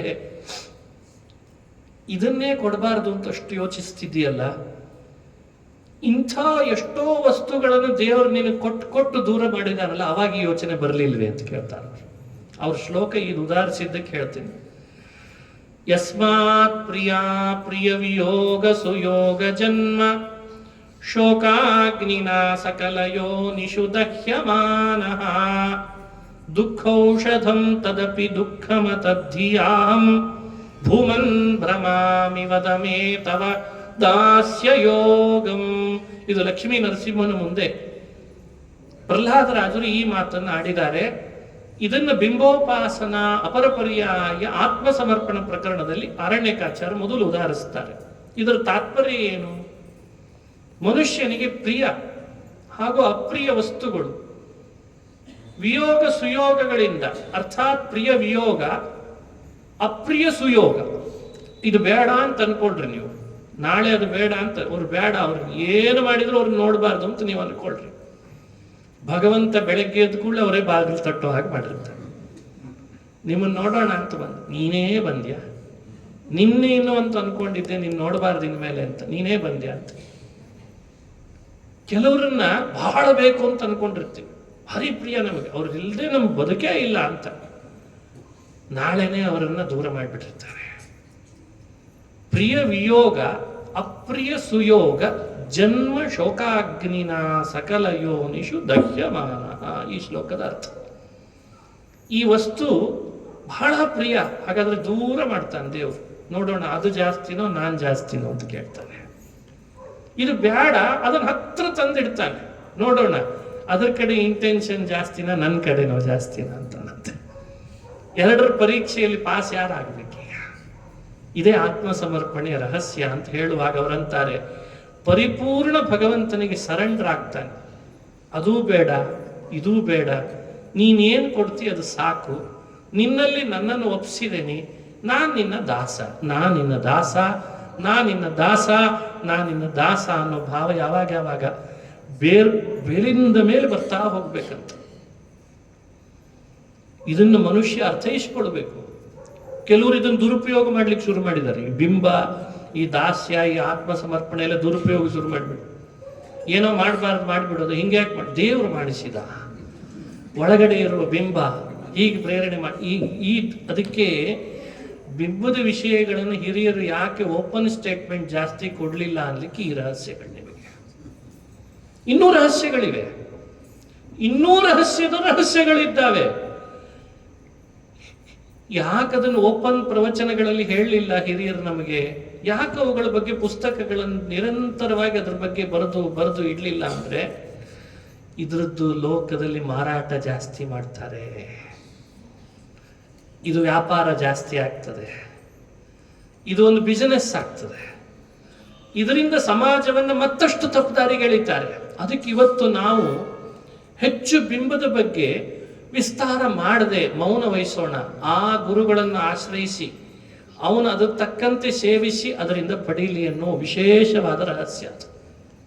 ಈಗ ಸಂಜೀವಿನಿ ಪರ್ವತ ತಂದ್ರ ಹನುಮಂತ ದೇವರು, ಇಲ್ಲೇ ತಂದ್ರು ಮತ್ತೆ ಎಸೆದ್ರು, ಪ್ರಾಕ್ ಪಂಚಾಶತ್ ಸಹಸ್ರೈರ್ವ್ಯವಹಿತಮಮಿತಂ ಮತ್ತೆ ಎಸೆದ್ರು, ಎಲ್ಲ ಸರಿ. ಅದನ್ನ ಇದೆಲ್ಲ ಗೊತ್ತಿದೆ ಕಥೆ. ಸಮಸ್ಯೆ ಏನಾಗಿದೆ ನಮಗಿವತ್ತು, ಅದು ಎಲ್ಲದ ಅಂತ ಹೇಳಿಬಿಟ್ಟಿದ್ರೆ, ಕರೋನಾ ಬಂದ್ರು ಸರಿ, ಹಾರ್ಟ್ ಅಟ್ಯಾಕ್ ಆದ್ರೂ ಸರಿ, ಕ್ಯಾನ್ಸರ್ ಬಂದ್ರು, ಇಷ್ಟೊತ್ತಿಗೆ ನಾವು ಏನು ಮಾಡ್ತಿದ್ವಿ ಹೇಳ್ರ? ಬೆಟ್ಟವನ್ನು ಕೇಳೇವ? ನಾವು ಅಷ್ಟು ಬುದ್ಧಿವಂತರಿದ್ದೀವಿ ನೋಡ್ರಿ, ಈಗಲೇ ಇಷ್ಟು ಬರ್ತಿದ್ದೇವೆ ನಾವು. ಕುಂತಿಗೇನೋ ದೂರ್ವಾಸರು ಮಂತ್ರ ಕೊಟ್ರು, ಅವಳು ಮಕ್ಕಳನ್ನು ಪಡೆದ್ಲು. ಮುಂದೆ ಅದನ್ನೇ ಅವಳು ಮಾತ್ರಿಗೆ ಕೊಟ್ಲು, ಅವಳು ಮಕ್ಕಳನ್ನು ಪಡೆದ್ಲು. ಕಥೆ ಇಷ್ಟು ಗೊತ್ತಿದೆ ನಮಗೆ. ಸಮಸ್ತ ದೇವ ವಶ್ಯತಂ, ದೇವತೆಗಳನ್ನ ಕೆಳಗೆ ಕರೆಯುವ ಮಂತ್ರ, ಮನುಷ್ಯರಾದವರು ಮಾಡಬಹುದಾದ ಮಂತ್ರ ಅಂತ ಆದ್ರೆ ಮಹಾಭಾರತದಲ್ಲಿ ಒಂದು ಫುಟ್ ನೋಟ್ಸಲ್ಲಿ ಬರೀಬೇಕೋ ಬೇಡ ವೇದವ್ಯಾಸರು. ಇಷ್ಟೆಲ್ಲ ಸಮಾಜಕ್ಕೆ ಉಪಯೋಗ ಮಾಡ್ಲಿಕ್ಕೆ ಮಹಾಭಾರತ ಬರೆದಂತಹ ಕರುಣಾಶಾಲಿಯಾದ ವೇದವ್ಯಾಸ ಗೊತ್ತಿಲ್ಲ ಅಂತ ಬರೀಲಿಲ್ವೋ, ಗೊತ್ತಿದ್ರೂ ಬರೀಲಿಲ್ವೋ? ಯಾವತ್ತಾದ್ರೂ ಪ್ರಶ್ನಿಸಿದ್ರ ವೇದವ್ಯಾಸರನ್ನ ನೀವು? ಯಾಕಿದನ್ನು ಸಸ್ಪೆನ್ಸ್ ಇಟ್ಟ? ಯಾಕಿಟ್ಟ? ಬೇರೆ ಏನು ಕಾರಣ ಇಲ್ಲ ಇದಕ್ಕೆ? ಅಥವಾ ಸಸ್ಪೆನ್ಸ್ ಅವನಿಟ್ಟಿಲ್ಲ, ನಮಗವ ಹೇಳಿದ್ರು ಅರ್ಥ ಆಗದೆ ಇರೋಂಗ್ ಮಾಡಿಟ್ಟಾನ ಹೇಗೆ? ಮಂತ್ರ ಇಲ್ಲೇ ಎಲ್ಲೋ ಇದೆ, ಪುಸ್ತಕದ ಪುಟಗಳಲ್ಲಿ ಎಲ್ಲೋ ಸೇರ್ಕೊಂಡಿದೆ. ಈ ಮಂತ್ರನೇ ಆ ಕೆಲಸಕ್ಕೆ ಅಂತ ಅದನ್ನು ನಮಗೆ ಈ ಕನೆಕ್ಟ್ ಮಾಡೋದಕ್ಕೆ ಬರದೇ ಇರುವಂಗ್ ಮಾಡಿದಾನ ಹೆಂಗೆ? ಹಾಗೆ ಮಾಡಿದಾನೆ. ಮಂತ್ರ ನಿಮ್ ಕಣ್ಣು ಮುಂದಿದೆ, ಆದ್ರೆ ಇದನ್ನೇ ದೂರ್ವಾಸರ ಕುಂತಿ ಕೊಟ್ರು ಅಂತ ಆತ ಹೇಳಲ್ಲ. ಇದು ಸಮಸ್ತ ದೇವ ವಶ್ಯದಂ ಅಂತ ಹೇಳ್ತಾರೆ. ಯಾಕೆ ಹೀಗೆ ಮಾಡ್ತಾರೆ? ಮಂತ್ರ, ಮಣಿ, ಔಷಧ, ಇನ್ನಿತರ ರಹಸ್ಯ ಆ ಅಪೂರ್ವ ಬಿಂಬದ ಪ್ರಮೇಯಗಳು, ಇವುಗಳ ದುರುಪಯೋಗ, ಇವುಗಳ ಮಾರ್ಕೆಟಿಂಗ್ನಿಂದ ಸಮಾಜದಲ್ಲಿ ದುಷ್ಪರಿಣಾಮ ಆಗಬಾರ್ದು ಅನ್ನೋದು ಚೆನ್ನಾಗಿ ಆಲೋಚನೆ ಮಾಡಿದ್ದಾನೆ ಭಗವಂತ. ಅದಕ್ಕೆ ಇವುಗಳನ್ನು ನಮ್ಮ ಮುಂದೆ ಇಡಲ್ಲ ಅಷ್ಟೇ. ಇದು ತದ್ವಿಧಿ ಪ್ರಣಿಪಾತೇನ ಪರಿಪ್ರಶ್ನೇನ ಸೇವಯ ಅಂತ. ಅದಕ್ಕೆ ಇಂಥ ರಹಸ್ಯಗಳನ್ನು ಅರಿಬೇಕಾದ್ರೆ ನಾವು ನಮಸ್ಕರಿಸಬೇಕು, ವಿನಯದಿಂದಿರಬೇಕು, ಗುರುಗಳ ಸೇವೆ ಮಾಡಬೇಕು, ನಮ್ಮೆಲ್ಲ ತಪ್ಪುಗಳನ್ನು ಅರಿಕೆ ಮಾಡಿಕೊಳ್ಬೇಕು, ನಮ್ಮನ್ನು ಅವ್ರು ತಿದ್ದಬೇಕು, ಪರೀಕ್ಷಿಸಬೇಕು, ಆಮೇಲೆ ಮಂತ್ರ ಕೊಡ್ಬೇಕಂತೆ. ಆವಾಗ ಅದಕ್ಕೊಂದು ಮಹತ್ವ ಇರ್ತದೆ. ನಮ್ಮ ಮನೆಗೆ ಹೊಸ ಅತಿಥಿಗಳು ಯಾರೇ ಬಂದ್ರು ಕೂಡಲೇ ನಮ್ಮ ಟ್ರೆಜರಿ ಚಾವಿ ಕೊಟ್ಬಿಡ್ತೇವ? ಎಷ್ಟು ದಿವಸದ ಪರೀಕ್ಷೆ ಇರ್ತದೆ ಸಾಮಾನ್ಯವಾಗಿ ಹೊಸ ಅತಿಥಿ ಬಂದಾಗ ಟ್ರೆಜರಿ ಚಾವಿ? ಈಗೆಲ್ಲ ಚಾವಿ ಅಂದ್ರೆ ಅರ್ಥ ಆಗಲ್ಲ, ಪಾಸ್ವರ್ಡ್ ಹೇಳ್ತೇವ ಅಂತ ಶುರು ಮಾಡ್ಬೇಕು. ಈಗ ಜನರೇಷನ್ ಚೇಂಜ್ ಆಗಿದೆ. ಎಲ್ಲಾರ್ದು ಮೊಬೈಲು, ಎಲ್ಲಾ ಮನೆ ಕುಟುಂಬ ಸದಸ್ಯರ ಪಾಸ್ವರ್ಡ್ ಗೊತ್ತಿದೆನಾ? Some suspense. ಮೊಬೈಲ್ ಪಾಸ್ವರ್ಡೇ ಈ ಹಣೆ ಬಾರ ಆಗಿದೆ ಅಂದ್ರೆ ಇನ್ನು ಒಳಗಿರುವ ಬಿಂಬರೂಪಿ ಶ್ರೀಹರಿಯ ಆ ರಹಸ್ಯ ತತ್ವಗಳನ್ನ, ಆ ಆತ್ಮ ಸಮರ್ಪಣೆ, ಅದರಿಂದ ಆಗುವ ಫಲ ಎಲ್ಲರಿಗೆ ಜನಜನಿತವಾಗಿ ಪೂರ್ಣ ಬಿಚ್ಚಿಡ್ಲಾರರು ಅಂತ ಹೇಳ್ತಾರೆ. ಎಲ್ಲ ಚಿಕ್ಕ ಚಿಕ್ಕ ಪ್ರಕರಣಗಳಿವು, ಅದಕ್ಕೇನೆ ಹೆಚ್ಚು ಶ್ಲೋಕಗಳಿಲ್ಲ, ಹೆಚ್ಚು ವಿಸ್ತಾರ ಮಾಡಲ್ಲ. ಇದೇ ರಹಸ್ಯ. ಮುಂದಿನ ಪ್ರಕರಣ ಭಕ್ತಿ ಸ್ತುತಿ ಪ್ರಕರಣ, ಭಕ್ತಿ ಕಾರ್ಯ ಪ್ರಕರಣ ಅಂತ ಮತ್ತೆರಡಿದ್ದಾವೆ. ಭಕ್ತಿ ಸ್ತುತಿ, ಭಕ್ತಿ ಕಾರ್ಯಗಳು ತುಂಬ ಚಿಕ್ಕ ಪ್ರಕರಣಗಳಾದರೂ ಕೊಡುವ ವಿಷಯ ಇಷ್ಟೇ. ಭಕ್ತಿ ಕಾರ್ಯ ಅಂದ್ರೆ ಭಕ್ತಿಯಿಂದ ಆಗುವ ಪರಿಣಾಮ. ಭಕ್ತಿ ಸ್ತುತಿ ಅಂದ್ರೆ ಏನು? ಮನುಷ್ಯ ಏನೆಲ್ಲ ಮಾಡಿದ್ರು ಭಕ್ತಿ ಮಾಡಲಿಲ್ಲ ಅಂದ್ರೆ ಅದು ವ್ಯರ್ಥ. ಏನೂ ಮಾಡದೆ ಹೋದ್ರು ಭಕ್ತಿ ಮಾಡ್ತಾನೆ ಅಂದ್ರೆ ಬಹಳ ಶ್ರೇಷ್ಠ ಅಂತ ಅರ್ಥ. ವಿಪ್ರಾದ್ವಿಷಡ್ಗುಣಯುತಾತ್ ಅರವಿಂದ ನಾಭ ಪಾದಾರವಿಂದ ಮಧುಪಾತ್ ಶ್ವಪಚಂ ವರಿಷ್ಠಂ. ಭಕ್ತಿ ಬಹಳ ಮುಖ್ಯವಾದಂಥದ್ದು. ಅದ್ರ ಬಗ್ಗೆ ಭಾಗವತದಲ್ಲಿ ಎಲ್ಲೆಲ್ಲಿ ಮಾತುಗಳು ಬಂದಿದ್ದಾವೆ ನೋಡಿ. ಭಕ್ತಿಯಿಂದಲೇ ಭಗವಂತ ಪ್ರೀತನಾಗೋದು. ಭಕ್ತಿ ಅಂದ್ರೆ ಏನು? ಎರಡು ಭಾಗಗಳಿಂದ ಸೇರಿದ್ದನ್ನು ಭಕ್ತಿ ಅಂತ ಕರೀತಾರೆ. ಒಂದು ಭಾಗ ಸ್ನೇಹ, ಇನ್ನೊಂದು ಭಾಗ ಜ್ಞಾನ. ಜ್ಞಾನ ಹಾಗೂ ಸ್ನೇಹದ ಭಾಗ ಕಲಿತ್ರೆ ಅದನ್ನೇ ಭಕ್ತಿ ಅಂತ ಕರೆದ್ರಂತ ಹಿರಿಯರು. ಈ ಅರಿವು, ಈ ಸ್ನೇಹದ ಭಾಗದ ಪಾಕ, ಅದು ಹೆಚ್ಚು ಭಕ್ತಿ. ಅದನ್ನು ಸ್ತೋತ್ರ ಮಾಡ್ತಾರೆ. ಎಷ್ಟು ಶ್ರೇಷ್ಠ ಭಕ್ತಿ, ಎಷ್ಟು ಶ್ರೇಷ್ಠ ಇದು ಅಂತ. ಅದು ಭಕ್ತಿ ಸ್ತುತಿ ಪ್ರಕರಣ. ಭಕ್ತಿ ಕಾರ್ಯ ಪ್ರಕರಣದಿಂದ ಇನ್ನೇನು ಹೇಳ್ತಾರೆ ಅಂದ್ರೆ, ಕಾರ್ಯ ಅಂದ್ರೆ ಪರಿಣಾಮ ಅಂತ ಅಭಿಪ್ರಾಯ ಇಲ್ಲಿ. ಭಕ್ತಿಯ ಪರಿಣಾಮ ಏನು? ನಿಮಗೆ ಭಕ್ತಿಯ ಪರಿಣಾಮದ ಬಗ್ಗೆ ಅವರು ಉದಾಹರಿಸುವ ಶ್ಲೋಕಗಳು ಕೇಳಿದ್ರೆ ಅದ್ಭುತ ಅನಿಸ್ತದೆ. ದಾಸರು ಈ ಶ್ಲೋಕಗಳನ್ನು ಕನ್ನಡೀಕರಿಸಿದ್ದಾರೆ. ಜಗನ್ನಾಥದಾಸರು, ಗೋಪಾಲದಾಸರು ಎಲ್ಲ ಕನ್ನಡದಲ್ಲಿ ಇದೇ ಭಾಗವತದ ಶ್ಲೋಕಗಳನ್ನೇ ಕನ್ನಡೀಕರಿಸ್ತಾರೆ. ಹೇಗಿರ್ತದೆ? ಕ್ವಚಿದೃದತ್ಯಚ್ಯುತ ಚಿಂತಯ ಕ್ವಚಿತ್ ಹಸತ್ ಹಸಂತಿ ನಂದಂತಿ ವದಂತ್ಯಲೌಕಿಕಾಃ ನೃತ್ಯಂತಿ ಗಾಯಂತ್ಯನುಶೀಲಯಂತ್ಯಜಂ ಭವಂತಿ ತೂಷ್ಣೀಂ ಪರಮೇತ್ಯ ನಿರ್ವೃತಾಃ. ಇದು ಭಕ್ತಿ ಕಾರ್ಯ ಪ್ರಕರಣದ ಒಂದು ಶ್ಲೋಕ. ಈ ಶ್ಲೋಕ ಭಾಗವತದ್ದು. ಇದನ್ನ ದಾಸರು ಹೇಗೆ ಹೇಳ್ತಾರೆ? ನಗುವರೋ ರೋದಿಸುವರೋ ನಾಟ್ಯವಾಡುವರೋ ಬಗೆಯರೋ ಬಡತನ ಭಾಗ್ಯ ಭಾಗವತರೋ ರಂಗ ನಿನ್ನ ಕೊಂಡಾಡುವ ಮಂಗಳಾತ್ಮರ ಸಂಗ ಸುಖವಿತ್ತು ಕಾಯೋ ಕರುಣಾ ಸಾಗರ. ಇಲ್ಲೇನು ಹೇಳಿದ್ದಾರೆ? ಕ್ವಚಿತ್ ರುದತಿ ಅಚ್ಯುತ ಚಿಂತೆಯ ಕ್ವಚಿತ್ ಹಸಂತಿ ಕ್ವಚಿತ್ ನಂದಂತಿ ಕ್ವಚಿತ್ ವದಂತಿ ಅಲೌಕಿಕ ಕ್ವಚಿತ್. ರುದಂತಿ ಹಸಂತಿ, ಹಸಂತಿ ಅಂದ್ರೆ ನಗುತ್ತಾರೆ, ನಗುವರೋ. ರುದತಿ ಅಂದ್ರೆ ಅಳುವರೋ, ರೋದಿಸುವರೋ ನಾಟ್ಯವಾಡುವರೋ ಬಗೆಯರೋ ಬಡತನ ಭಾಗ್ಯ ಭಾಗವತರೋ. ಇದು ನೋಡಿ ಭಾಗವತದ ವಿಶೇಷವಾದ ಮಹಿಮೆ ಏನಪ್ಪ? ಭಕ್ತಿ ಉದ್ರೇಕ ಆದಾಗ ಹಾಗೆ ಕಣ್ಣಲ್ಲಿ ನೀರು ಬರ್ತದೆ, ತಂಪಾಗಿರ್ತದೆ, ಮಾತು ತೊದಲ್ತದೆ, ಕಂಠ ಬಿಗಿತದೆ. ಬಿಗಿದ ಕಂಠದಿಂ ದೃಗ್ಬಾಷ್ಪಗಳಿಂ. ಯಾರು ಹೇಳಿದ ಮಾತಿದು? ಜಗನ್ನಾಥದಾಸರು ಹೇಳ್ತಾರೆ. ವಾಗ್ಗದ್ಗದಾಯಸ್ಯ. ಇದೆಲ್ಲ ಭಾಗವತದ್ದೇ ಹಾಗೆ ಕನ್ನಡೀಕರಿಸ್ತಾರೆ ಮಹಾನುಭಾವರು. ಬಿಗಿದ ಕಂಠದಿಂ ದೃಗ್ಬಾಷ್ಪಗಳಿಂ ಅಂದ್ರೆ ಅರ್ಥ ಏನು? ಜಗನ್ನಾಥದಾಸರ ಮಾತಿನ ಅರ್ಥ. ಇದೆಲ್ಲ ಭಾಗವತದ 11ನೇ ಸ್ಕಂದದಲ್ಲಿ ಬಂದ ಭಕ್ತಿಯ ಪರಿಣಾಮದ ಮಾತು. ಭಕ್ತಿಯಿಂದ ಆಗುವ ಪರಿಣಾಮಗಳೇ ಆಗಿರ್ತವೆ. ಮೌನಕ್ಕೆ ಶರಣಾಗ್ತೇವೆ, ಮಾತಾಡಿದ್ರೆ ಅಲೌಕಿಕವಾದ ಶಬ್ದಗಳು ಹೊರಗೆ ಬರ್ಲಿಕ್ಕೆ ಶುರು ಆಗ್ತವೆ, ವಿಷಯಗಳು ಎಲ್ಲ ಸಾಕ್ ಸಾಕ್ ಸಾಕ್ ಸಾಕ್ ಅನ್ನಿಸ್ಲಿಕ್ಕೆ ಶುರು ಆಗ್ತದೆ. ಅವನದೇ ಆದ ಲೋಕ ಕಟ್ಕೊಳ್ತಾನೆ. ಯಾರಿದ್ರು ಯಾರಿಲ್ದಿದ್ರು ಎದ್ದು ನಿಲ್ತಾನೆ, ಕುಣಿತಾನೆ, ರೋದನೆ ಮಾಡ್ತಾನೆ, ಅಳ್ತಾನೆ. ಸಾಕ್ ಕರ್ಕೊಂಡು ಹೋಗ್ತೀಯ? ಇಲ್ಲಪ್ಪ, ನಾನೇ ಬರಲೆ, ನೀನೇ ಕರ್ಕೊಂಡು ಹೋಗ್ತೀಯ ಅಂತ ಶುರು ಮಾಡ್ತಾನೆ. ಕಾಲಿಗೆ ಗೆಜ್ಜೆ ಕಟ್ತಾನೆ, ಕುಣಿತಾನೆ, ತಾಳ ಹಾಕ್ತಾನೆ, ತಂಬೂರಿ ಮೀಡ್ತಾನೆ. ಸಾಕು, ನನಗೆ ಸಾಕು ಅನ್ನಿಸ್ಲಿಕ್ಕೆ ಶುರು ಆಗ್ತದೆ. ನೀ ಬೇಕು, ಇದು ಸಾಕು, ನೀ ಬೇಕು ಅಂತ ಶುರು ಮಾಡ್ತಾನೆ. ಈ ಪರಿಣಾಮವನ್ನು ಮನುಷ್ಯನಿಗೆ ಭಕ್ತಿ ಕಾರ್ಯ ಪ್ರಕರಣ ಅಂತ ದಾಸರು ವ್ಯಾಖ್ಯಾನ ಮಾಡ್ತಾರೆ. ಈ ರೀತಿ ಮನುಷ್ಯನಿಗೆ ಎಲ್ಲೆಡೆ ಹರಿಲೀಲೆಗಳು ಕಾಣ್ತಾವೆ, ಎಲ್ಲೆಡೆ ಹರಿಗುಣಗಳು ಕಾಣ್ಲಿಕ್ಕೆ ಶುರು ಆಗ್ತವೆ. ವ್ಯಕ್ತಿಗಳಲ್ಲಿ ಹರಿಯ ಪರಮಾತ್ಮನ ಮಹಿಮೆ ಗುಣಗಳನ್ನ ಚಿಂತಿಸ್ಲಿಕ್ಕೆ ಶುರು ಮಾಡ್ತಾನೆ. ಬಂದವನನ್ನ, ನೋಡಿದವನನ್ನ, ನಕ್ಕವನನ್ನ, ನಲದವನನ್ನ. ಇದೇ ಭಕ್ತಿಯ ಕಾರ್ಯ ಪ್ರಕರಣ ಅಂದ್ರೆ. ಎಲ್ಲೂ ದೋಷ ಹುಡುಕ್ಲಿಕ್ಕೆ ಅವಕಾಶನೇ ಇರಲ್ಲ ಅವನಿಗೆ, ಸಮಯನೇ ಇಲ್ಲ ಅವನಿಗೆ. ಅವನ ಸ್ಥಿತಿ ಹೇಗಾಗಿರ್ತದೆ ಭಕ್ತಿ ಕಾರ್ಯ ಅಂದ್ರೆ, ಎಂಥವ್ರು ಬಂದು ಎಷ್ಟೇ ದ್ವೇಷದ ಮಾತುಗಳನ್ನು ಹೇಳಿದ್ರು ಅವನಿಗೆ ಪುರುಸೊತ್ತಿಲ್ಲ. ನನಗೆ ಗೊತ್ತಿಲ್ಲ, ಸ್ವಂತ ನಮ್ಮ ಕೈಯಲ್ಲಿ ಬರಬೇಡ ಅಂತಾರ. ನಂದೇ ನನಗೆ ಜಾಸ್ತಿ ಆಗಿದೆ ಅಂತಾನೆ, ನನ್ನ ವರ್ಕ್ ಲೋಡ್ ಜಾಸ್ತಿ ಆಗಿದೆ ಅಂದ್ಬಿಡ್ತಾನೆ ಈತ. ತುಂಬಾ ಬಿಜಿ ಇದ್ದೇನೆ, ನೀನು ಮಾತಾಡಿಸ್ಬೇಡ ನನಗೀಗ ಅಂತ. ಎಷ್ಟು ಬಿಜಿ ಇದ್ದಿ? ಎಷ್ಟು ಬಿಜಿ ಇದ್ದೇನೆ ಅಂತ ಹೇಳಲಿಕ್ಕೆ ಸಾಧ್ಯ ಇಲ್ಲ, ಅಷ್ಟು ಬಿಜಿ ಇದ್ದೇನೆ ನಾನು. ಯಾಕೆ?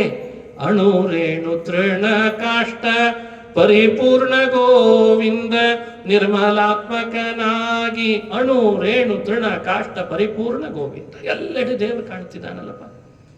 ಯಾವುದನ್ನು ಮುಟ್ಲಿ, ಯಾವುದನ್ನು ಬಿಡ್ಲಿ, ಯಾವುದನ್ನು ಹಿಡಿಲಿ, ಯಾವುದನ್ನು ಉಣಲಿ, ಯಾವುದನ್ನು ಕುಡಿಲಿ, ಎಲ್ಲರಲ್ಲಿ ದೇವರು ಕಾಣ್ತಿದ್ದಾನಲ್ಲ ನನಗೆ.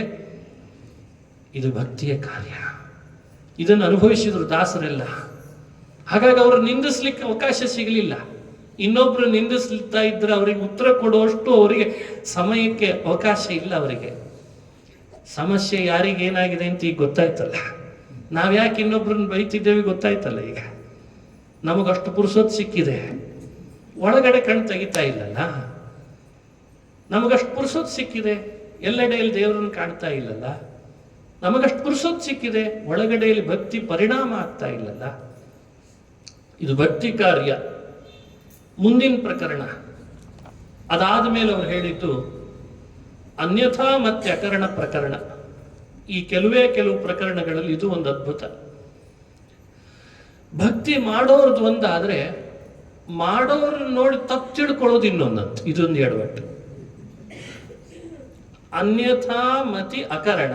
ಅನ್ಯಥಾ ಮತಿ ಅಂದ್ರೆ ಇನ್ನೊಬ್ರು ಭಕ್ತಿ ಮಾಡ್ತಿರ್ತಾರಲ್ಲ, ಇವನಿಗೆ ಅದು ಭಕ್ತಿ ಅಂತ ಅನಿಸದೇ ಇರೋ ಹಂಗ, ಅದೇನು ಭಕ್ತಿ ಮಾಡ್ತಾರೆ, ಅದೇನು ಕುಣಿತಾನ್ರಿ ಅವ, ಏನ್ ತಲೆ ಕಟ್ಕೊಂಡಿರ್ತಾನ, ಅವ್ನು ತಗೊಂಡು ಏನ್ ಮಾಡ್ತೀರಿ, ಇಂಥವ್ರು ಎಷ್ಟು ಹುಚ್ಚರನ್ನು ನೋಡಿಲ್ಲ ನಾವು, ಹೀಗೆ ಶುರು ಮಾಡ್ತಾನೆ. ಇದು ಎಲ್ಲರ ಕಾಲದಲ್ಲಿ ನಡೀತದೆ. ಅನ್ಯಥಾಮತಿ ಅಂದ್ರೆ ನೈಜ ದೈವದ ಆರಾಧನೆ ಮಾಡಿ ಭಕ್ತಿ ಮಾಡೋನನ್ನ ಇವನು ಸಹಿಸಲಾರ, ತಪ್ಪು ತಿಳ್ಕೊಳ್ತಾನೆ, ಕ್ರಿಟಿಸೈಸ್ ಮಾಡ್ತಾನೆ, ಅವರನ್ನು ನಿಂದಿಸ್ತಾನೆ, ಅವರನ್ನ ಬೇಡ ಅಂತ ಘೇರಾವ್ ಹಾಕಿಸ್ತಾನೆ. ಇದಕ್ಕೆ ಅನ್ಯಥಾಮತಿ. ಇದನ್ನು ಸಾರ್ವಧಾರಕಾರ ಹೇಳ್ತಾರೆ, ಅಪ್ಪಿ ತಪ್ಪಿ ಈ ಕೆಲಸ ಮೊದಲು ಮಾಡಬೇಡ್ರಿ ಅಂತ. ನೀವು ಭಕ್ತಿ ಮಾಡ್ತಿರೋ ಬಿಡ್ತಿರೋ, ಅವ್ರೇನೋ ಮಾಡೋ ಭಜನೆ, ಆರಾಧನೆ, ಕೀರ್ತನೆ, ಉತ್ಸವ, ಜ್ಞಾನ, ಕಾರ್ಯ ನಿಮಗೆ ಬೇಡ ಹೋದಲ್ಲ, ನಿಮ್ಮ ಮನೇಲಿ ಟಿವಿನೇ ಸಾಕಾಗತ್ತೆ. ಇಟ್ಸ್ ಓಕೆ, ನಿಮ್ದೊಂದು ಚಾನಲ್ಲು, ನಿಮ್ದೊಂದು ಅಡ್ವರ್ಟೈಸ್ಮೆಂಟು, ಅದೇ ಒಳ್ಳೆಯದು. ಇವ್ರನ್ನ ಕ್ರಿಟಿಸೈಸ್ ಮಾಡ್ಲಿಕ್ಕೆ ಹೋಗಿ, ಅವ್ರನ್ನ ಕ್ರಿಟಿಸೈಸ್ ಮಾಡಿ, ನೀ ದೊಡ್ಡವ ಅಂತಿಸ್ಕೊಳ್ಳಿಕ್ಕೆ ಹೋಗಿ ಇದ್ದ ದಾರಿ ತಪ್ತಿಯಲ್ಲಪ್ಪ ಅಂತಂತಾರೆ. ಇದಕ್ಕೆ ಅನ್ಯಥಾಮತ್ಯಕರಣ ಪ್ರಕರಣ ಅಂತ ಹೇಳಿ ಒಂದು ಮಾಡಿದ್ದಾರೆ. ವಿಸ್ತಾರವಾಗಿ ಆ ವಿಷಯದ ಬಗ್ಗೆ ಹೇಳ್ತಾರೆ. ದೈವದ ಬಗ್ಗೆ ಅಶ್ರದ್ಧೆ ತೋರುವವನು ದೇವರನ್ನು ನಂಬಿದವರನ್ನು ಹ್ಯಾಕ್ ಕ್ರಿಟಿಸೈಸ್ ಮಾಡ್ತಾರೆ ಅಂತ ಅದನ್ನೊಂದು ವಿಸ್ತಾರ ಮಾಡಿ ಹೇಳ್ತಾರೆ ಅವರು. ಅದನ್ನು ಮಾಡಬೇಡ ಅಂತ ಹೇಳ್ತಾರೆ. ಅದು ನಮ್ಮಿಂದ ನಡಿಬಾರ್ದು. ನಾವು ಎಚ್ಚರ ವಹಿಸಬೇಕು. ನಾವು ಮಾಡಿದ್ದೇ ಹೆಚ್ಚು ಅಂತ ಅನಿಸಿದಾಗ ಇದು ಬರಲಿಕ್ಕೆ ಅವಕಾಶ ಇದೆ. ಏನೋ ಒಂದಷ್ಟು ಗಂಟೆಗಳ ಪ್ರವಚನ ಕೇಳ್ತೀವಿ, ಅದು ಸ್ವಲ್ಪ ಏನೋ ಓವರ್ ಆಗ್ಲಿಕ್ಕೆ ಶುರು ಆಗ್ತದೆ. ಅವಾಗ ಮತ್ತೊಬ್ರು ಮಾಡಿದ್ರೆ ಅವ್ರದ್ದೇನಲ್ಲ ಬಿಡ್ರಿ, ಅವ್ರದ್ದೇನು ನಾವು ಹೆಂಗ್ ಮಾಡಿದ್ವಿ ನೋಡಿದ್ರೆ, ಇಲ್ಲ ಬಂದಿದ್ರಲ್ಲ ಗುಡ್ಯಾಗ ಕೂತಿದ್ರಿ ನೀವು ಅವತ್ತು, ಅಂದ್ರೆ ಅವ್ರದ್ದೇನಲ್ಲೇ ಅಲ್ಲ, ತಾ ಮಾಡಿದ್ದೊಂದೇ ಭಕ್ತಿ, ತಾ ಮಾಡಿದ್ದಷ್ಟೇ ಪ್ರವಚನ, ತಂದೊಂದೇ ಜ್ಞಾನ ಕಾರ್ಯ. ಭಕ್ತಿ ಮಾಡೋರಿಗೆ ಸಮಸ್ಯೆಗಳು ಜಾಸ್ತಿ. ಇವೆಲ್ಲ ಯೋಚಿಸಿದ್ರೆ ಗಂಭೀರ ಅನ್ನಿಸ್ತದೆ. ಇದೆ ಅನ್ಯಥಾಮತ್ಯಕರಣ ಪ್ರಕರಣ ಅಂದ್ರೆ ನಿಂದಿಸ್ತಾನೆ. ಅದನ್ನು ಮಾಡದೇ ಇರೋ ಹಾಗೆ ಜಾಗೃತ ವಹಿಸ್ಬೇಕು. ಇದು ಯಾರಿಂದ ಕಲಿತಾನೆ ಅಂದ್ರೆ ಜ್ಞಾನಿಗಳಿಂದ ಕಲಿಬೇಕಂತಿದನ್ನ. ಬಹಳ ಎತ್ತರದ ಜ್ಞಾನಿಗಳ ಭಾಷೆ ನಮ್ಮನ್ನ ಪರಿವರ್ತನೆ ಮಾಡ್ತದೆ. ಜ್ಞಾನಿನಾಂ, ಅದನ್ನು ಅವರು ಬರೀತಾರೆ, ಜ್ಞಾನಿನಾಂ ಇತರೇ ಚಾಂಚ ಪ್ರವೃತ್ತೇರ್ ವೈಲಕ್ಷಣ್ಯ ಹೇತುಮಿದು. ಈ ಎತ್ತರ ಶಬ್ದ ಮಾಡೋ ಕೊಡ ಯಾವುದು? ಅರ್ಧಮರ್ಧ ತುಂಬಿರ್ತದೆ ನೋಡ್ರಿ, ಏನ್ ಶಬ್ದ ಮಾಡ್ತದದು. ಒಬ್ಬ ಸುಭಾಷಿತಕಾರ ಹೇಳ್ತಾನೆ, ಅರ್ಧ ತುಂಬಿದ ಕುಂಭ ಬಹಳ ಶಬ್ದ ಮಾಡ್ತದೆ. ವೃದ್ಧಂ ನ ಕರೋತಿ ಶಬ್ದಂ. ಯಾವುದು ಪೂರ್ಣ ತುಂಬಿರ್ತದಲ್ಲ ಕುಂಭ, ಅದು ಯಾವತ್ತೂ ಶಬ್ದ ಮಾಡಲ್ಲ. ಕನ್ನಡದಲ್ಲಿಯೂ ಇದೆ ಅನ್ಕೊಳ್ತೇನೆ. ಇದು ಕೊಡ ತುಂಬಿದ್ರೆ ಅದು ಯಾವತ್ತೂ ತುಳುಕಲ್ಲ, ಶಬ್ದ ಮಾಡಲ್ಲ. ಅವು ಹಿಂದಿನ ಕಾಲದಲ್ಲಿ ಬಾವಿ ನೀರು ಎಳಿಲಿಕ್ಕೆ ಅಂತ ಎತ್ತೆತ್ರದಿಂದ ಎತ್ತಿ ಎಸೆದು ಕೊಡ ಎಲ್ಲ ನೆಗ್ಗಿ ನುಗ್ಗಿ ಕೈಯಾಗಿರ್ತಿತ್ರಿ.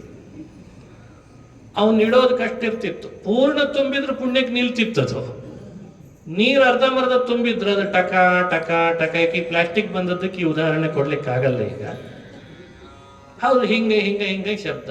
ಈ ನಮ್ದು ಶಬ್ದ ಜಾಸ್ತಿ ಯಾರು ಮಾಡ್ತಾನ? ಇನ್ನೊಬ್ಬರ ಬಗ್ಗೆ ಕ್ರಿಟಿಸೈಸ್ ಯಾರು ಮಾಡ್ತಾನ? ಅರ್ಥ ಆಗಿರ್ತದಲ್ಲ ಅವ ಮಾಡ್ತಾನ. ಅರ್ಥ ಬೇಡ, ಪೂರ್ಣ. ಆವಾಗ ನಿನ್ನ ಮಾತು, ನಿನ್ನ ಯೋಚನೆ, ನಿನ್ನ ದೃಷ್ಟಿ ಎಲ್ಲ ಬದಲಾಗ್ಲಿಕ್ಕೆ ಶುರು ಆಗ್ತದೆ. ಅದನ್ನ ಸ್ಪಷ್ಟಪಡಿಸಿ ಹೇಳ್ತಾರೆ. ಇದು ಅನ್ಯಥಾ ಮತ್ತೆ ಅಕರಣ ಪ್ರಕರಣದ ವಿಸ್ತಾರ ಬಹಳ ಚಿಕ್ಕದು. ಮತ್ತೊಂದು ಪ್ರಕರಣ ಗುರು ವಿಚಾರ ಪ್ರಕರಣ. ಅದು ಗುರು ವಿಚಾರ ಪ್ರಕರಣದಲ್ಲಿ ಸಾಧನೆ ಮಾಡಿಕೊಳ್ಳಿಕ್ಕೆ ಉಪದೇಶಕರಾದಂಥ ಗುರುಗಳನ್ನ ಯಾರನ್ನು ಮಾಡಿಕೊಳ್ಬೇಕು, ಯಾರು ನಿಜವಾದ ಗುರುಗಳು, ಯಾರು ಹೊರಗಿನ ಗುರುಗಳು ಸರಿ. ಇನ್ನೊಂದು ಗುರುಗಳ ವಿಷಯ ಹೇಳ್ತಾರೆ. ಗುರು ವಿಚಾರ ಪ್ರಕರಣದ ರಹಸ್ಯ ಹೇಳ್ತಾರೆ. ಅವರೇ ಬರೆದದ್ದು. ನಮ್ಮ ದೇಹದೊಳಗೆ ಚತುರ್ಮುಖ ಬ್ರಹ್ಮದೇವರಿದ್ದಾರೆ. ಅವರು ಮಹತ್ತತ್ವದ ಅಭಿಮಾನಿ ದೇವತೆ. ಆ ಮಹತ್ತತ್ವದ ದೇವತೆಯಾದ ಚತುರ್ಮುಖ ಮನಸ್ಸಿಗೆ ಅಭಿಮಾನಿಗಳಾದಂತಹ ಚಿತ್ತಾಭಿಮಾನಿಯಾದಂತಹ ಮಹಾನುಭಾವ. ಇವರೇ ನಮಗೆ ನಿಜವಾಗಲೂ ಎಲ್ಲರಿಗೂ ಸಾಧಾರಣ ಗುರುಗಳು ಅಂದ್ರೆ ಅವರೇ ಹೇಳಿದರು. ಚತುರ್ಮುಖ ಗುರು. ಚತುರ್ಮುಖನ ಒಳಗಿರೋದು ವಾಸುದೇವ ರೂಪಿ ಭಗವಂತ, ಅವನು ನಮ್ಮ ಗುರುವಂತ. ಯಾಕೆ? ಹರೋ ಗುರೋ ಮೈ ಭಕ್ತ್ಯಾನುವೃತ್ಯ ಅನ್ನೋದ್ರಿಂದ ಅವರನ್ನ ಗುರುಗಳು ಅಂತ ಆರಾಧನೆ. ಈ ಗುರು ವಿಚಾರ ಪ್ರಕರಣ ಬಂದಾಗೆಲ್ಲ ಸಾಧಕನಿಗೆ ಎಚ್ಚರಿಕೆ ಕೊಡೋದು ಆ ವಿಷಯವನ್ನ. ಅದಾದ ಮೇಲೆ ಪರೋಕ್ಷ ಪ್ರಕರಣ. ಗುಣ ನಿವೃತ್ತಿ ಪ್ರಕರಣ, ಅಪರೋಕ್ಷ ಪ್ರಕರಣ ಅಂತ ಮತ್ತೆರಡು ಪ್ರಕರಣಗಳಿದ್ದಾವೆ. ಗುಣ ನಿವೃತ್ತಿ ಅಂದರೆ ಗುಣೇಶು ವಾ ವಿಷೇಚಿತ್ತಂ ವೀಕ್ಷಣಂ ಗುಣಸೇವಯ ಗುಣಶ್ಚ ಚಿತ್ತ ಪ್ರಭವ ಮದ್ರೂಪ ಉಭಯಂ ತ್ಯಜೇತ್. ಮನುಷ್ಯನಿಗೆ ಗುಣ ನಿವೃತ್ತಿ ಪ್ರಕರಣದಲ್ಲಿ ವಿಶೇಷವಾದ ಆಸಕ್ತಿ ಬರಬೇಕು. ಅದನ್ನು ವಿವರಣೆ ಮಾಡ್ತಾರೆ. ಏನು ಹಾಗಂದ್ರೆ ಗುಣ ನಿವೃತ್ತಿ ಅಂದ್ರೆ ಏನು, ಅದರ ಬಗ್ಗೆ ಅವರು ಕೊಟ್ಟದ್ದು ಸಂಸಾರದಲ್ಲಿ ಅನುಭವಿಸುವ ಸಾತ್ವಿಕ ರಾಜಸ ತಾಮಸ ಗುಣಗಳ ಪ್ರಭಾವವನ್ನು ಕಡಿಮೆ ಮಾಡಿಕೊಳ್ಳುವುದು ಅರ್ಥದಲ್ಲಿ ಗುಣ ನಿವೃತ್ತಿ ಅಂತ ಕರೀತಾರೆ. ಅದಾದ ಮೇಲೆ ನಾಮ ಪ್ರಶಂಸಾ ಪ್ರಕರಣ ಅಂತ ಒಂದು ಬರ್ತದೆ. ಇದು 29ನೇ ಪ್ರಕರಣ, ಕೊನೆಯದು ಗುರುದಕ್ಷಿಣಾ ಪ್ರಕರಣ ಅಂತ. ಈ ನಾಮ ಪ್ರಶಂಸಾ ಪ್ರಕರಣದಲ್ಲಿ ಒಂದು ವಿಷಯ ಪ್ರಮುಖವಾಗಿ ಅವರು ಸಮರ್ಥನೆ ಕೊಟ್ಟರು. ಈಗ ನೀವೆಲ್ಲ ಪ್ರವಚನ ಕೇಳ್ತಿದ್ದೇವೆ, ಹೇಳೋ ಅವಕಾಶ ನನಗೆ ಸಿಕ್ತು. ಈ ವಿಷಯವನ್ನು ಅವರು ಹೇಳಿದಾಗ ಮೈ ರೋಮಾಂಚನ ಆಗ್ತದೆ. ಏನು ಹೇಳ್ತಾರವರು ಅಂದ್ರೆ, ನೀವು ಯಾರು ಕೂಡ ನರಕಕ್ಕೆ ಹೋಗ್ಲಿಕ್ಕೆ ಸಾಧ್ಯ ಇಲ್ಲ. ಅಥೆಂಟಿಕ್ ಆಗಿ ವಿಷ್ಣು ತೀರ್ಥರೇ ಸಮಾಜಕ್ಕೆ ಸಾರಿದ ಅಪೂರ್ವ ವಿಷಯ ಇದು. ನಾವು ಯಾರು ಮೋಕ್ಷಕ್ಕೆ ಹೋಗ್ಲಿಕ್ಕೆ ಸಾಧ್ಯ, ಇದು ನರಕಕ್ಕೆ ಹೋಗ್ಲಿಕ್ಕೆ ಸಾಧ್ಯ ಇಲ್ಲ. ಎಷ್ಟು ಹೆಮ್ಮೆ ಪಡ್ಬೇಕೀಗ ನೋಡಿ. ನರಕಕ್ಕೆ ಹೋಗ್ಲಿಕ್ಕೆ ಇಲ್ಲ ಅಂತಾರವ್ರು. ನಾವ್ಯಾರು ಯಾಕಿಲ್ಲ ಅಂತ ಪ್ರಶ್ನೆ. ಯಾಕಿಲ್ಲ? ನಮ್ಮ ನಾಲಿಗೆ ಅಷ್ಟು ಸುಲಲಿತವಾಗಿ ಹರಿನಾಮ ಹೇಳ್ತಾ ಇದೆ, ಆದ್ರಿಂದ ಇಲ್ಲ ಅಂತಂದ್ರು. ಇದೇ ನಾಮ ಪ್ರಶಂಸಾ ಪ್ರಕರಣ. ನಾಮ ಪ್ರಶಂಸೆಯನ್ನ, ನಾಮ ಕೀರ್ತನದ ಬಗ್ಗೆ ವಿವರಣೆ ಕೊಡೋದು ಬೇರೆ. ಈಗ ಕೆಲವರು ಏನ್ ಮಾಡಿದ್ರು ಅಂದ್ರೆ, ಭಗವಂತನ ನಾಮ ಹೇಳಿದ್ರೆ ಅಷ್ಟು ಪಾಪ ಕಳೀತದೆ, ಇಷ್ಟು ಪಾಪ ಕಳೀತದೆ ಅಂತ ಹೇಳಿದ್ರಲ್ಲ. ಈ ಹೇಳಿದ ಮಾತುಗಳನ್ನ ಕೆಲವರು ಇದನ್ನು ಅರ್ಥವಾದ ಅಂತ ವ್ಯಾಖ್ಯಾನ ಮಾಡಿಬಿಟ್ರು. ಇಷ್ಟು ಪಾಪ, ಅಷ್ಟೇನು ಪಾಪ ಕಳೀತದ್ರಿ, ನೀವು ಹೇಳ್ತಿರ್ಬೇಕಷ್ಟೇ. ಹಿಂಗೆ ಆ ಮಾತುಗಳನ್ನ ಅಷ್ಟು ತಾತ್ಸಾರ ಮಾಡಿದ್ರು ಕೆಲವರು. ಅದಕ್ಕೆ ವಿಷ್ಣು ತೀರ್ಥರಂತಾರೆ, ಯಾರು ಸುಲಲಿತವಾಗಿ ಹರಿನಾಮವನ್ನ ಶ್ರದ್ಧೆಯಿಂದ ಒಂದೊಂದು ಬಾರಿ ಹೇಳಿದ್ದಾರೆ ಅಂದ್ರು, ಯಮದೇವರು ಎಂಥ ಪಾಪ ಮಾಡಿದ್ರು ಅವರನ್ನ ನರಕಕ್ಕೆ ಕಳಿಸಲ್ಲಂತ. ಇದೊಳ್ಳೆ ವಿಚಿತ್ರ ಅನ್ನಿಸ್ತೆ. ಹಾಗಾದ್ರೆ ಎಲ್ಲಿ ಶಿಕ್ಷೆ ಕೊಡ್ತಾನೆ ಅಂತ ಪ್ರಶ್ನೆ ಹೋಗ್ತದೆ. ಅದಕ್ಕೆ ಅವ್ರು ಹೇಳಿದ್ರು, ತಿರ್ಯಜ್ಞೋನಯ ಏವತೆ. ಇದು ಅರಣ್ಯಕಾಚಾರ ಕೊಟ್ಟ ನಿರ್ಣಯ. ನಮ್ಮನ್ನೆಲ್ಲ ನಾಮ ಹೇಳಿದ್ರ ಪ್ರಭಾವದಿಂದ ನರಕದಲ್ಲಿ ಹಾಕ್ಲಿಕ್ಕೆ ಇಲ್ಲ ಅಂತ ಮೊದಲೇ ಎಲ್ಲರಿಗೆ ಫರ್ಮಾನ್ ಹೊರಡಿಸಿ, ಪಾಪ ಅಂತೂ ಮಾಡಿದಾನಲ್ಲೇ ಶಿಕ್ಷೆ ಕೊಡಬೇಕು ಅಂತಂದಕ್ಕೆ ತಿರ್ಯಜ್ಞೋನಯ, ಹುಲಿ, ಸಿಂಹ, ಕರಡಿ, ಚಿರತೆ, ನರಿ, ನಾಯಿಯಾಗಿ ಹುಡ್ಸಿ ಮತ್ತೆ ತರ್ತಿರ್ತಾರೆ. ವ್ಯತ್ಯಾಸ ಅರ್ಥ ಆಯ್ತು ಅಂದ್ಕೊಡ್ತೇನೆ ಎಲ್ರಿಗೂ. ಹಾಗಾಗಿ ನೀವು ಎಲ್ಲ ಇಲ್ಲೇ ಇರ್ತೇವೆ. ನಾಮ ಹೇಳಿದ ತಪ್ಪಿಗೆ ನರಕದಲ್ಲಿ ಎಂಟ್ರಿ ಇಲ್ಲ. ನಮಗೆ ನರಕದಲ್ಲಿ ಎಂಟ್ರಿ ಇಲ್ಲ. ನರಕದಲ್ಲಿ ಯಾರು ಹೋಗ್ತಾರೆ? ಒಂದು ಬಾರಿಯೂ ನಾಮ ಹೇಳಲ್ಲ ಅಂತ ಹಠ ಹಿಡಿದು ಕೂತಿರ್ತಾರಂತೆ. ಅಷ್ಟು ದ್ವೇಷ ಅವರಿಗೆ, ಅದು ಅನಿವಾರ್ಯ ಅಂತ. ಹೀಗಾಗಿ ನಾಮ ಪ್ರಶಂಸಾ ಪ್ರಕರಣದಲ್ಲಿ ಈ ಅಂಶವನ್ನ ಯಾವತ್ತೂ ಮರಿಬಾರದು ಅಂತ ವ್ಯಾಖ್ಯಾನ ಮಾಡ್ತಾರೆ. ಅದಕ್ಕಾಗಾದ್ರೂ ನಾಮಗಳನ್ನು ನಿರಂತರ ಹೇಳುವ ಪ್ರಯತ್ನ ನಡೀಲಿ. ಹರಿನಾಮ ಸದಾ ಜಿಹ್ವೆಯಲ್ಲಿರೋ ಹಾಗಾಗ್ಲಿ. ನರಕಕ್ಕೆ ಬೇಡ. ಹುಲಿ, ಸಿಂಹ, ಕರಡಿಯಾಗಿ ಇನ್ನೊಬ್ರನ್ನ ಯಾಕೆ ಬಿಡಿಸ್ಬೇಕ್ರಿ? ಈ ಉದ್ದೇಶದಿಂದಲಾದ್ರೂ ನಾವು ಯಾವಾಗಲೂ ಹೇಳ್ರಿ ಅಂತ ಅವ್ರು ವ್ಯಾಖ್ಯಾನ ಮಾಡ್ತಾರೆ. ನರಕಕ್ಕೆ ಹೋಗೋದನ್ನ ಬಿಡ್ರಿ.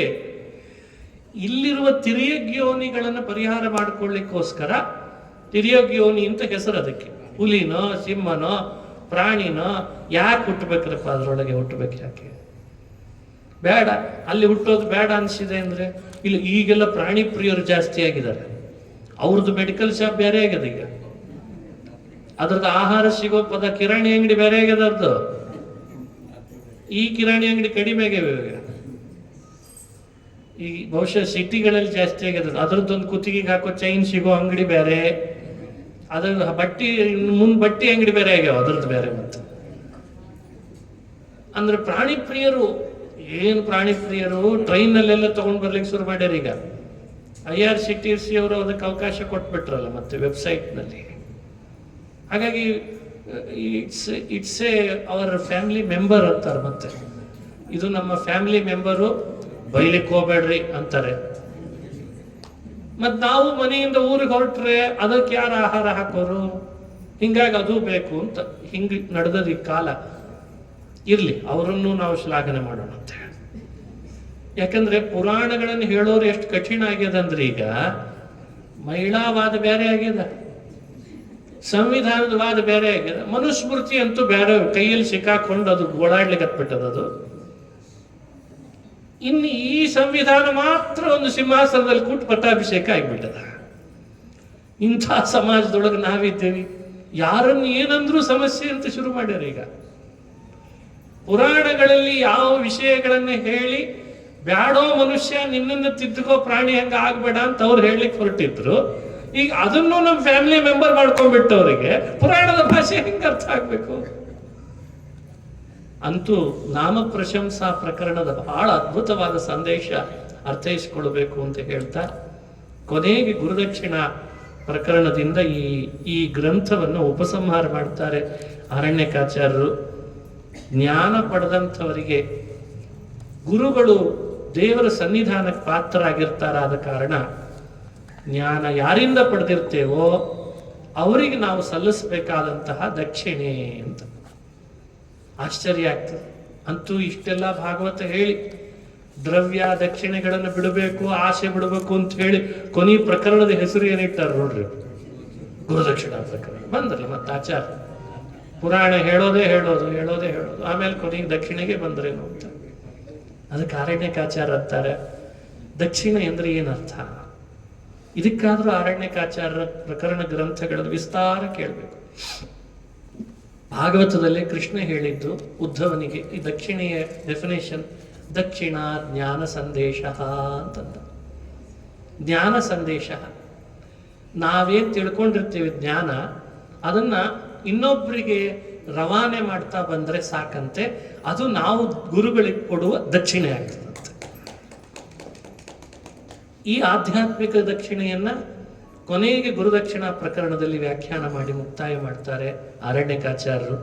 ಹಾಗಾಗಿ 3 ದಿನಗಳ ಕಾಲ ಸಾರೋದ್ಧಾರದ ಕುರಿತು ಪ್ರವಚನ ನಡೆಸಿದ್ದೇನಿದೆ, ಇದು ಕೊನೆಗೆ ಗುರುದಕ್ಷಿಣಾ ಪ್ರಕರಣ ಬಂದದ್ರಿಂದ ನಿಮಗೆ ಹೇಳಿದ ವಿಷಯಗಳಲ್ಲಿ ಯಾವುದು ನಿಮಗೆ ತಾತ್ವಿಕ ಅಂತ ಅನಿಸಿದೆ, ಯಾವುದು ಮನವರಿಕೆ ಆಗ್ತದೆ, ದೋಷಗಳಿರ್ತಾವೆ ಅದನ್ನು ದೂರ ಸರಿಸೋಣಂತೆ, ಯಾವ ಉದಾಹರಣೆ ಚೆನ್ನಾಗಿ ಅಂತ ಅನಿಸಿದೆ ನೀವು ಅದನ್ನು ನಿಮ್ಮ ಮೊಬೈಲ್ ವಾಟ್ಸ್ಆ್ಯಪ್ನಲ್ಲಿ ಇನ್ನೊಬ್ಬರಿಗೆ ಕಳಿಸಿದ್ರೆ ಅದೇ ದಕ್ಷಿಣ ಜ್ಞಾನ ಸಂದೇಶ. ಒಬ್ಬರನ್ನ ಹರಿಭಕ್ತರನ್ನ ಮಾಡ್ರಿ, ಒಬ್ಬರನ್ನ ಧಾರ್ಮಿಕರನ್ನ ಮಾಡ್ರಿ, ಒಬ್ಬರನ್ನ ದೇವಸ್ಥಾನಕ್ಕೆ ಕರ್ಕೊಂಡು ಬರ್ರಿ, ಒಬ್ಬರನ್ನ ಶಾಸ್ತ್ರದ ದಾರಿಯಲ್ಲಿ ಕರ್ಕೊಂಡು ಬರ್ರಿ, ಒಬ್ಬರನ್ನ ಕರ್ಕೊಂಡು ಬರ್ರಿ. ಜೀವನದಲ್ಲಿ ಒಬ್ಬರನ್ನ, ಅವನು ಎಲ್ಲೂ ಇಲ್ಲ, ಅವನು ಎಲ್ಲೋ ನಿಂತಿರ್ತಾನೆ, ಆ ಬಸ್ ಸ್ಟ್ಯಾಂಡ್ನಲ್ಲಿ ನಿಂತಿರ್ತಾನಲ್ಲ ಎಲ್ಲೋ ಒಂದು ಕಡೆ, ಅವನನ್ನು ಸ್ವಲ್ಪ ಮರಳು ಮಾಡ್ರಿ ನೋಡೋಣ, ಒಂಚೂರು ನಿಮ್ಮ ದಾರಿಯಲ್ಲಿ ಕರ್ಕೊಂಡು ಬಂದು ನಾಳೆಯಿಂದ ನೀ ಹೀರಪ್ಪ ನಿಂಗೆ ನಾ ಸಹಾಯ ಮಾಡ್ತೀನಿ. ಹೀಗೆ ಒಬ್ಬರನ್ನ ಧಾರ್ಮಿಕರನ್ನ ಮಾಡ್ರಿ, ಒಬ್ಬರನ್ನ ದೇವರ ಭಕ್ತರನ್ನ ಮಾಡಿ, ಇದೇ ದಕ್ಷಿಣ ಜ್ಞಾನ ಸಂದೇಶ. ಆಮೇಲೆ ಅವನು ಪರಿವರ್ತನೆ ಆಗ್ತಾನೆ, ಹಾಗೆ ಆಗ್ತಾನೆ. 4 ಜನರನ್ನು ಪ್ರಯತ್ನ ಪಟ್ಟರೆ ಒಬ್ಬ ಆಗ್ತಾನೆ, 10 ಜನರನ್ನು ಪ್ರಯತ್ನ ಪಟ್ಟರೆ 2 ಆಗ್ತಾರೆ, 100 ಜನರನ್ನು ಪ್ರಯತ್ನ ಪಡ್ರಿ. ಇದು ನಮ್ಮ ಸಮಾಜದಲ್ಲಿ ಇವತ್ತು ಆಗಬೇಕಾದ ಅತ್ಯಂತ ಅವಶ್ಯಕ ಕೆಲಸ ಇದು. ಅದು ಹೆಣ್ಣಿರ್ಬೋದು, ಅದು ಗಂಡಿರ್ಬೋದು. ಏನೋ ಒಂದು ಅಭಿರುಚಿಗೆ ಸಿಕ್ಕಾಕೊಳ್ತಿದೆ, ಯಾವುದೋ ಒಂದು ವ್ಯಸನಕ್ಕೆ ಸಿಕ್ಕಾಕೊಳ್ತಿದೆ, ನಮ್ಮ ದಾರಿ ನಮ್ಮ ಸಮಾಜ ಬಿಟ್ಟು ಓಡಿ ಹೋಗ್ತಾ ಇದೆ. ಅದನ್ನು ಕರೆಸೋ ಜವಾಬ್ದಾರಿ ನಮ್ಮ ಮೇಲಿದೆ. ಅದಕ್ಕೆ ದಕ್ಷಿಣ ಜ್ಞಾನ ಸಂದೇಶ ಅಂತ ಹೇಳಿದ್ರು. ನಾವು ನಮ್ಮ ಸಮಾಜವನ್ನು ಕಟ್ಟಿ ಉಳಿಸಿ ಬೆಳೆಸಿ ಮುಂದುವರಿಸಲಿಕ್ಕೆ ವಯಸ್ಸಾದವರು, ಇನ್ನೂ ಯುವಕರಾಗಿ ಇರೋರು, ಅಥವಾ ಇನ್ನೂ ವಯಸ್ಸು ಸಣ್ಣದಿರೋರು, ಮಹಿಳೆಯರು, ಪುರುಷರು ಏನು ಮಾಡಬೇಕಿದೆ ಅಂದರೆ ಪುರಾಣಗಳು ಕಿವಿ ಕೇಳಿಸದೇ ಇರೋರಿಗೆ ಅಂತಾಗಿದೆ, ಪ್ರವಚನಗಳು ಸಮಯ ಏನೋ ಒಂಚೂರು ಕಾಲ ಕಳೀಲಿಕ್ಕೆ ಅಂತಾಗಿದೆ. ಹಂಗಾಗಬಾರ್ದು. ನಮ್ಮ ಮಕ್ಕಳನ್ನ ಹಿಡಿದುಕೊಂಡು ಮತ್ತೊಬ್ಬರ ಮಕ್ಕಳು ನಮ್ಮ ಸಮಾಜದವರು ಅನ್ನೋ ಭಾವನೆಯಿಂದ, ಸರಿಯಾದ ದೃಷ್ಟಿಯಿಂದ ಅವರಿಗೆ ಅವರವ್ರ ಭಾಷೆಯಲ್ಲಿ ಅವ್ರ ತನಕ ಕೆಳಗಿಳಿದು ಹೇಳಿದ್ರೂ ತಪ್ಪಿಲ್ಲ. ದಕ್ಷಿಣ ಜ್ಞಾನ ಸಂದೇಶ ಅವನಿಗೆ ಕೊಡಬೇಕಾದ ತಿಳುವಳಿಕೆ ಕೊಟ್ಟು ನಮ್ಮ ಹತ್ರ ಕರೀಲೇಬೇಕಾಗಿದೆ. ಈ ಕೆಲಸ ನಾವು ಮಾಡುವ ಜವಾಬ್ದಾರಿ ನಮ್ಮ ಮೇಲಿದೆ ಅಂತ ಈ ಸಂದರ್ಭದಲ್ಲಿ ತಮ್ಮ ಮುಂದೆ ಅರಿಕೆಯನ್ನು ಮಾಡ್ತಾ 3 ದಿನಗಳ ಕಾಲ ಜೋಡು ವೀರ ಆಂಜನೇಯ ದೇವಸ್ಥಾನದಲ್ಲಿ ಅವಕಾಶ ಮಾಡಿದ್ದಾರೆ ಪ್ರವಚನಕ್ಕೆ ಅಂತ ನನಗೆ. ನಾನು ಹೊಸದಾಗಿ ಬಂದಿಲ್ಲ ಈ ಸ್ಥಳಕ್ಕೆ. ಮೊದಲು ದೇವಸ್ಥಾನದಲ್ಲಿ ಪ್ರವಚನ ಕೂಡಿಸ್ತಿದ್ರು, ಬರ್ತಾ ಬರ್ತಾ ಪಕ್ಕದಲ್ಲಿ ಹಾಲು ಕಟ್ಟಿ ಅಲ್ಲಿ ಕೂಡಿಸಿದ್ರು, ಆಮೇಲೆ ಮತ್ತೆ ಪುನಃ ಇಲ್ಲಿ ಕೂಡಿಸಿದ್ದಾರೆ ಈಗ. ಹೀಗಾಗಿ ಇದು ಇಡೀ ದೇವಸ್ಥಾನದ 33 ವರ್ಷದಲ್ಲಿ ಪ್ರಾಯ ನಂದು ಹೆಚ್ಚು ಬಾರಿ ಪ್ರವಚನ ರಾಯಚೂರಿನಲ್ಲಿ ಜೋಡ ಆಂಜನೇಯನ ದೇವಸ್ಥಾನದಲ್ಲಿ ನಡೆದಿದೆ ಅನ್ನೋದು ನನಗೆ ಹೆಮ್ಮೆಯ ವಿಷಯ. ಸುಷಿಮೀಂದ್ರ ತೀರ್ಥರ ವಿಶೇಷ ಭಕ್ತಿಯಿಂದ, ಶ್ರದ್ಧೆಯಿಂದ, ಸಮಾಜ ಕಲ್ಯಾಣದ ದೃಷ್ಟಿಯಿಂದ ಅವರ ಕರಕಮಲದಿಂದ ಸಂಸ್ಥಾಪಿತನಾದ ಆಂಜನೇಯ ಇವತ್ತು ಇಷ್ಟು ದೊಡ್ಡ ಭವನವೇ ನಿರ್ಮಾಣ ಆಗೋ ಹಾಗಾಗಿದೆ ಅಂದರೆ ಇದನ್ನು ನಾವು ಆಶ್ಚರ್ಯ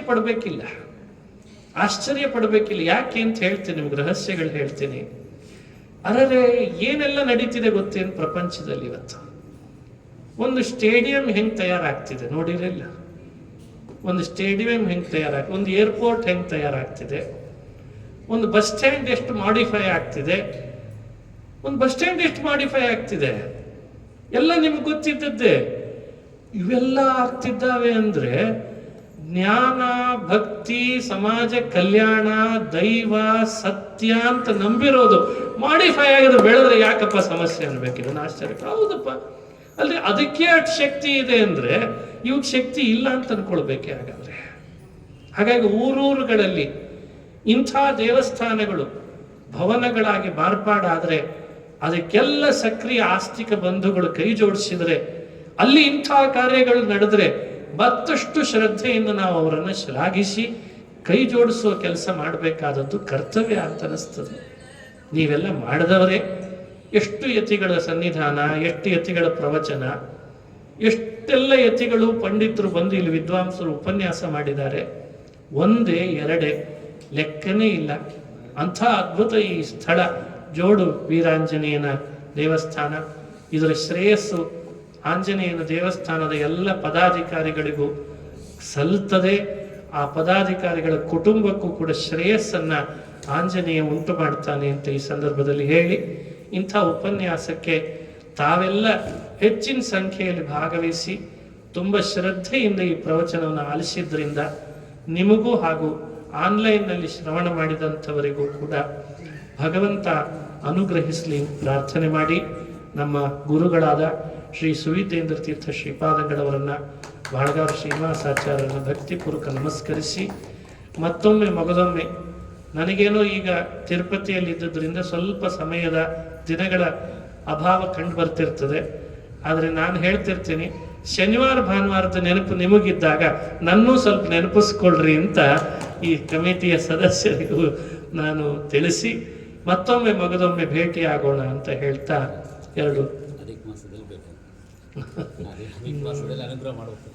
ಸರಿ ಬಹಳ ಅಭಿಮಾನದಿಂದ ಬರಮಾಡಿಕೊಂಡ ಸದಸ್ಯರನ್ನ, ಕಮಿಟಿಯ ಸದಸ್ಯರು ನಮ್ಮ ಪ್ರತಿಯೊಬ್ಬರು, ಅಂದರೆ ಒಂದೊಬ್ಬರ ಹೆಸರಂತಲ್ಲ, ಎಲ್ಲರೂ ಸಕ್ರಿಯವಾಗಿ ಭಾಗವಹಿಸಿ ಮಾಡ್ತಾ ಇರ್ತಾರೆ.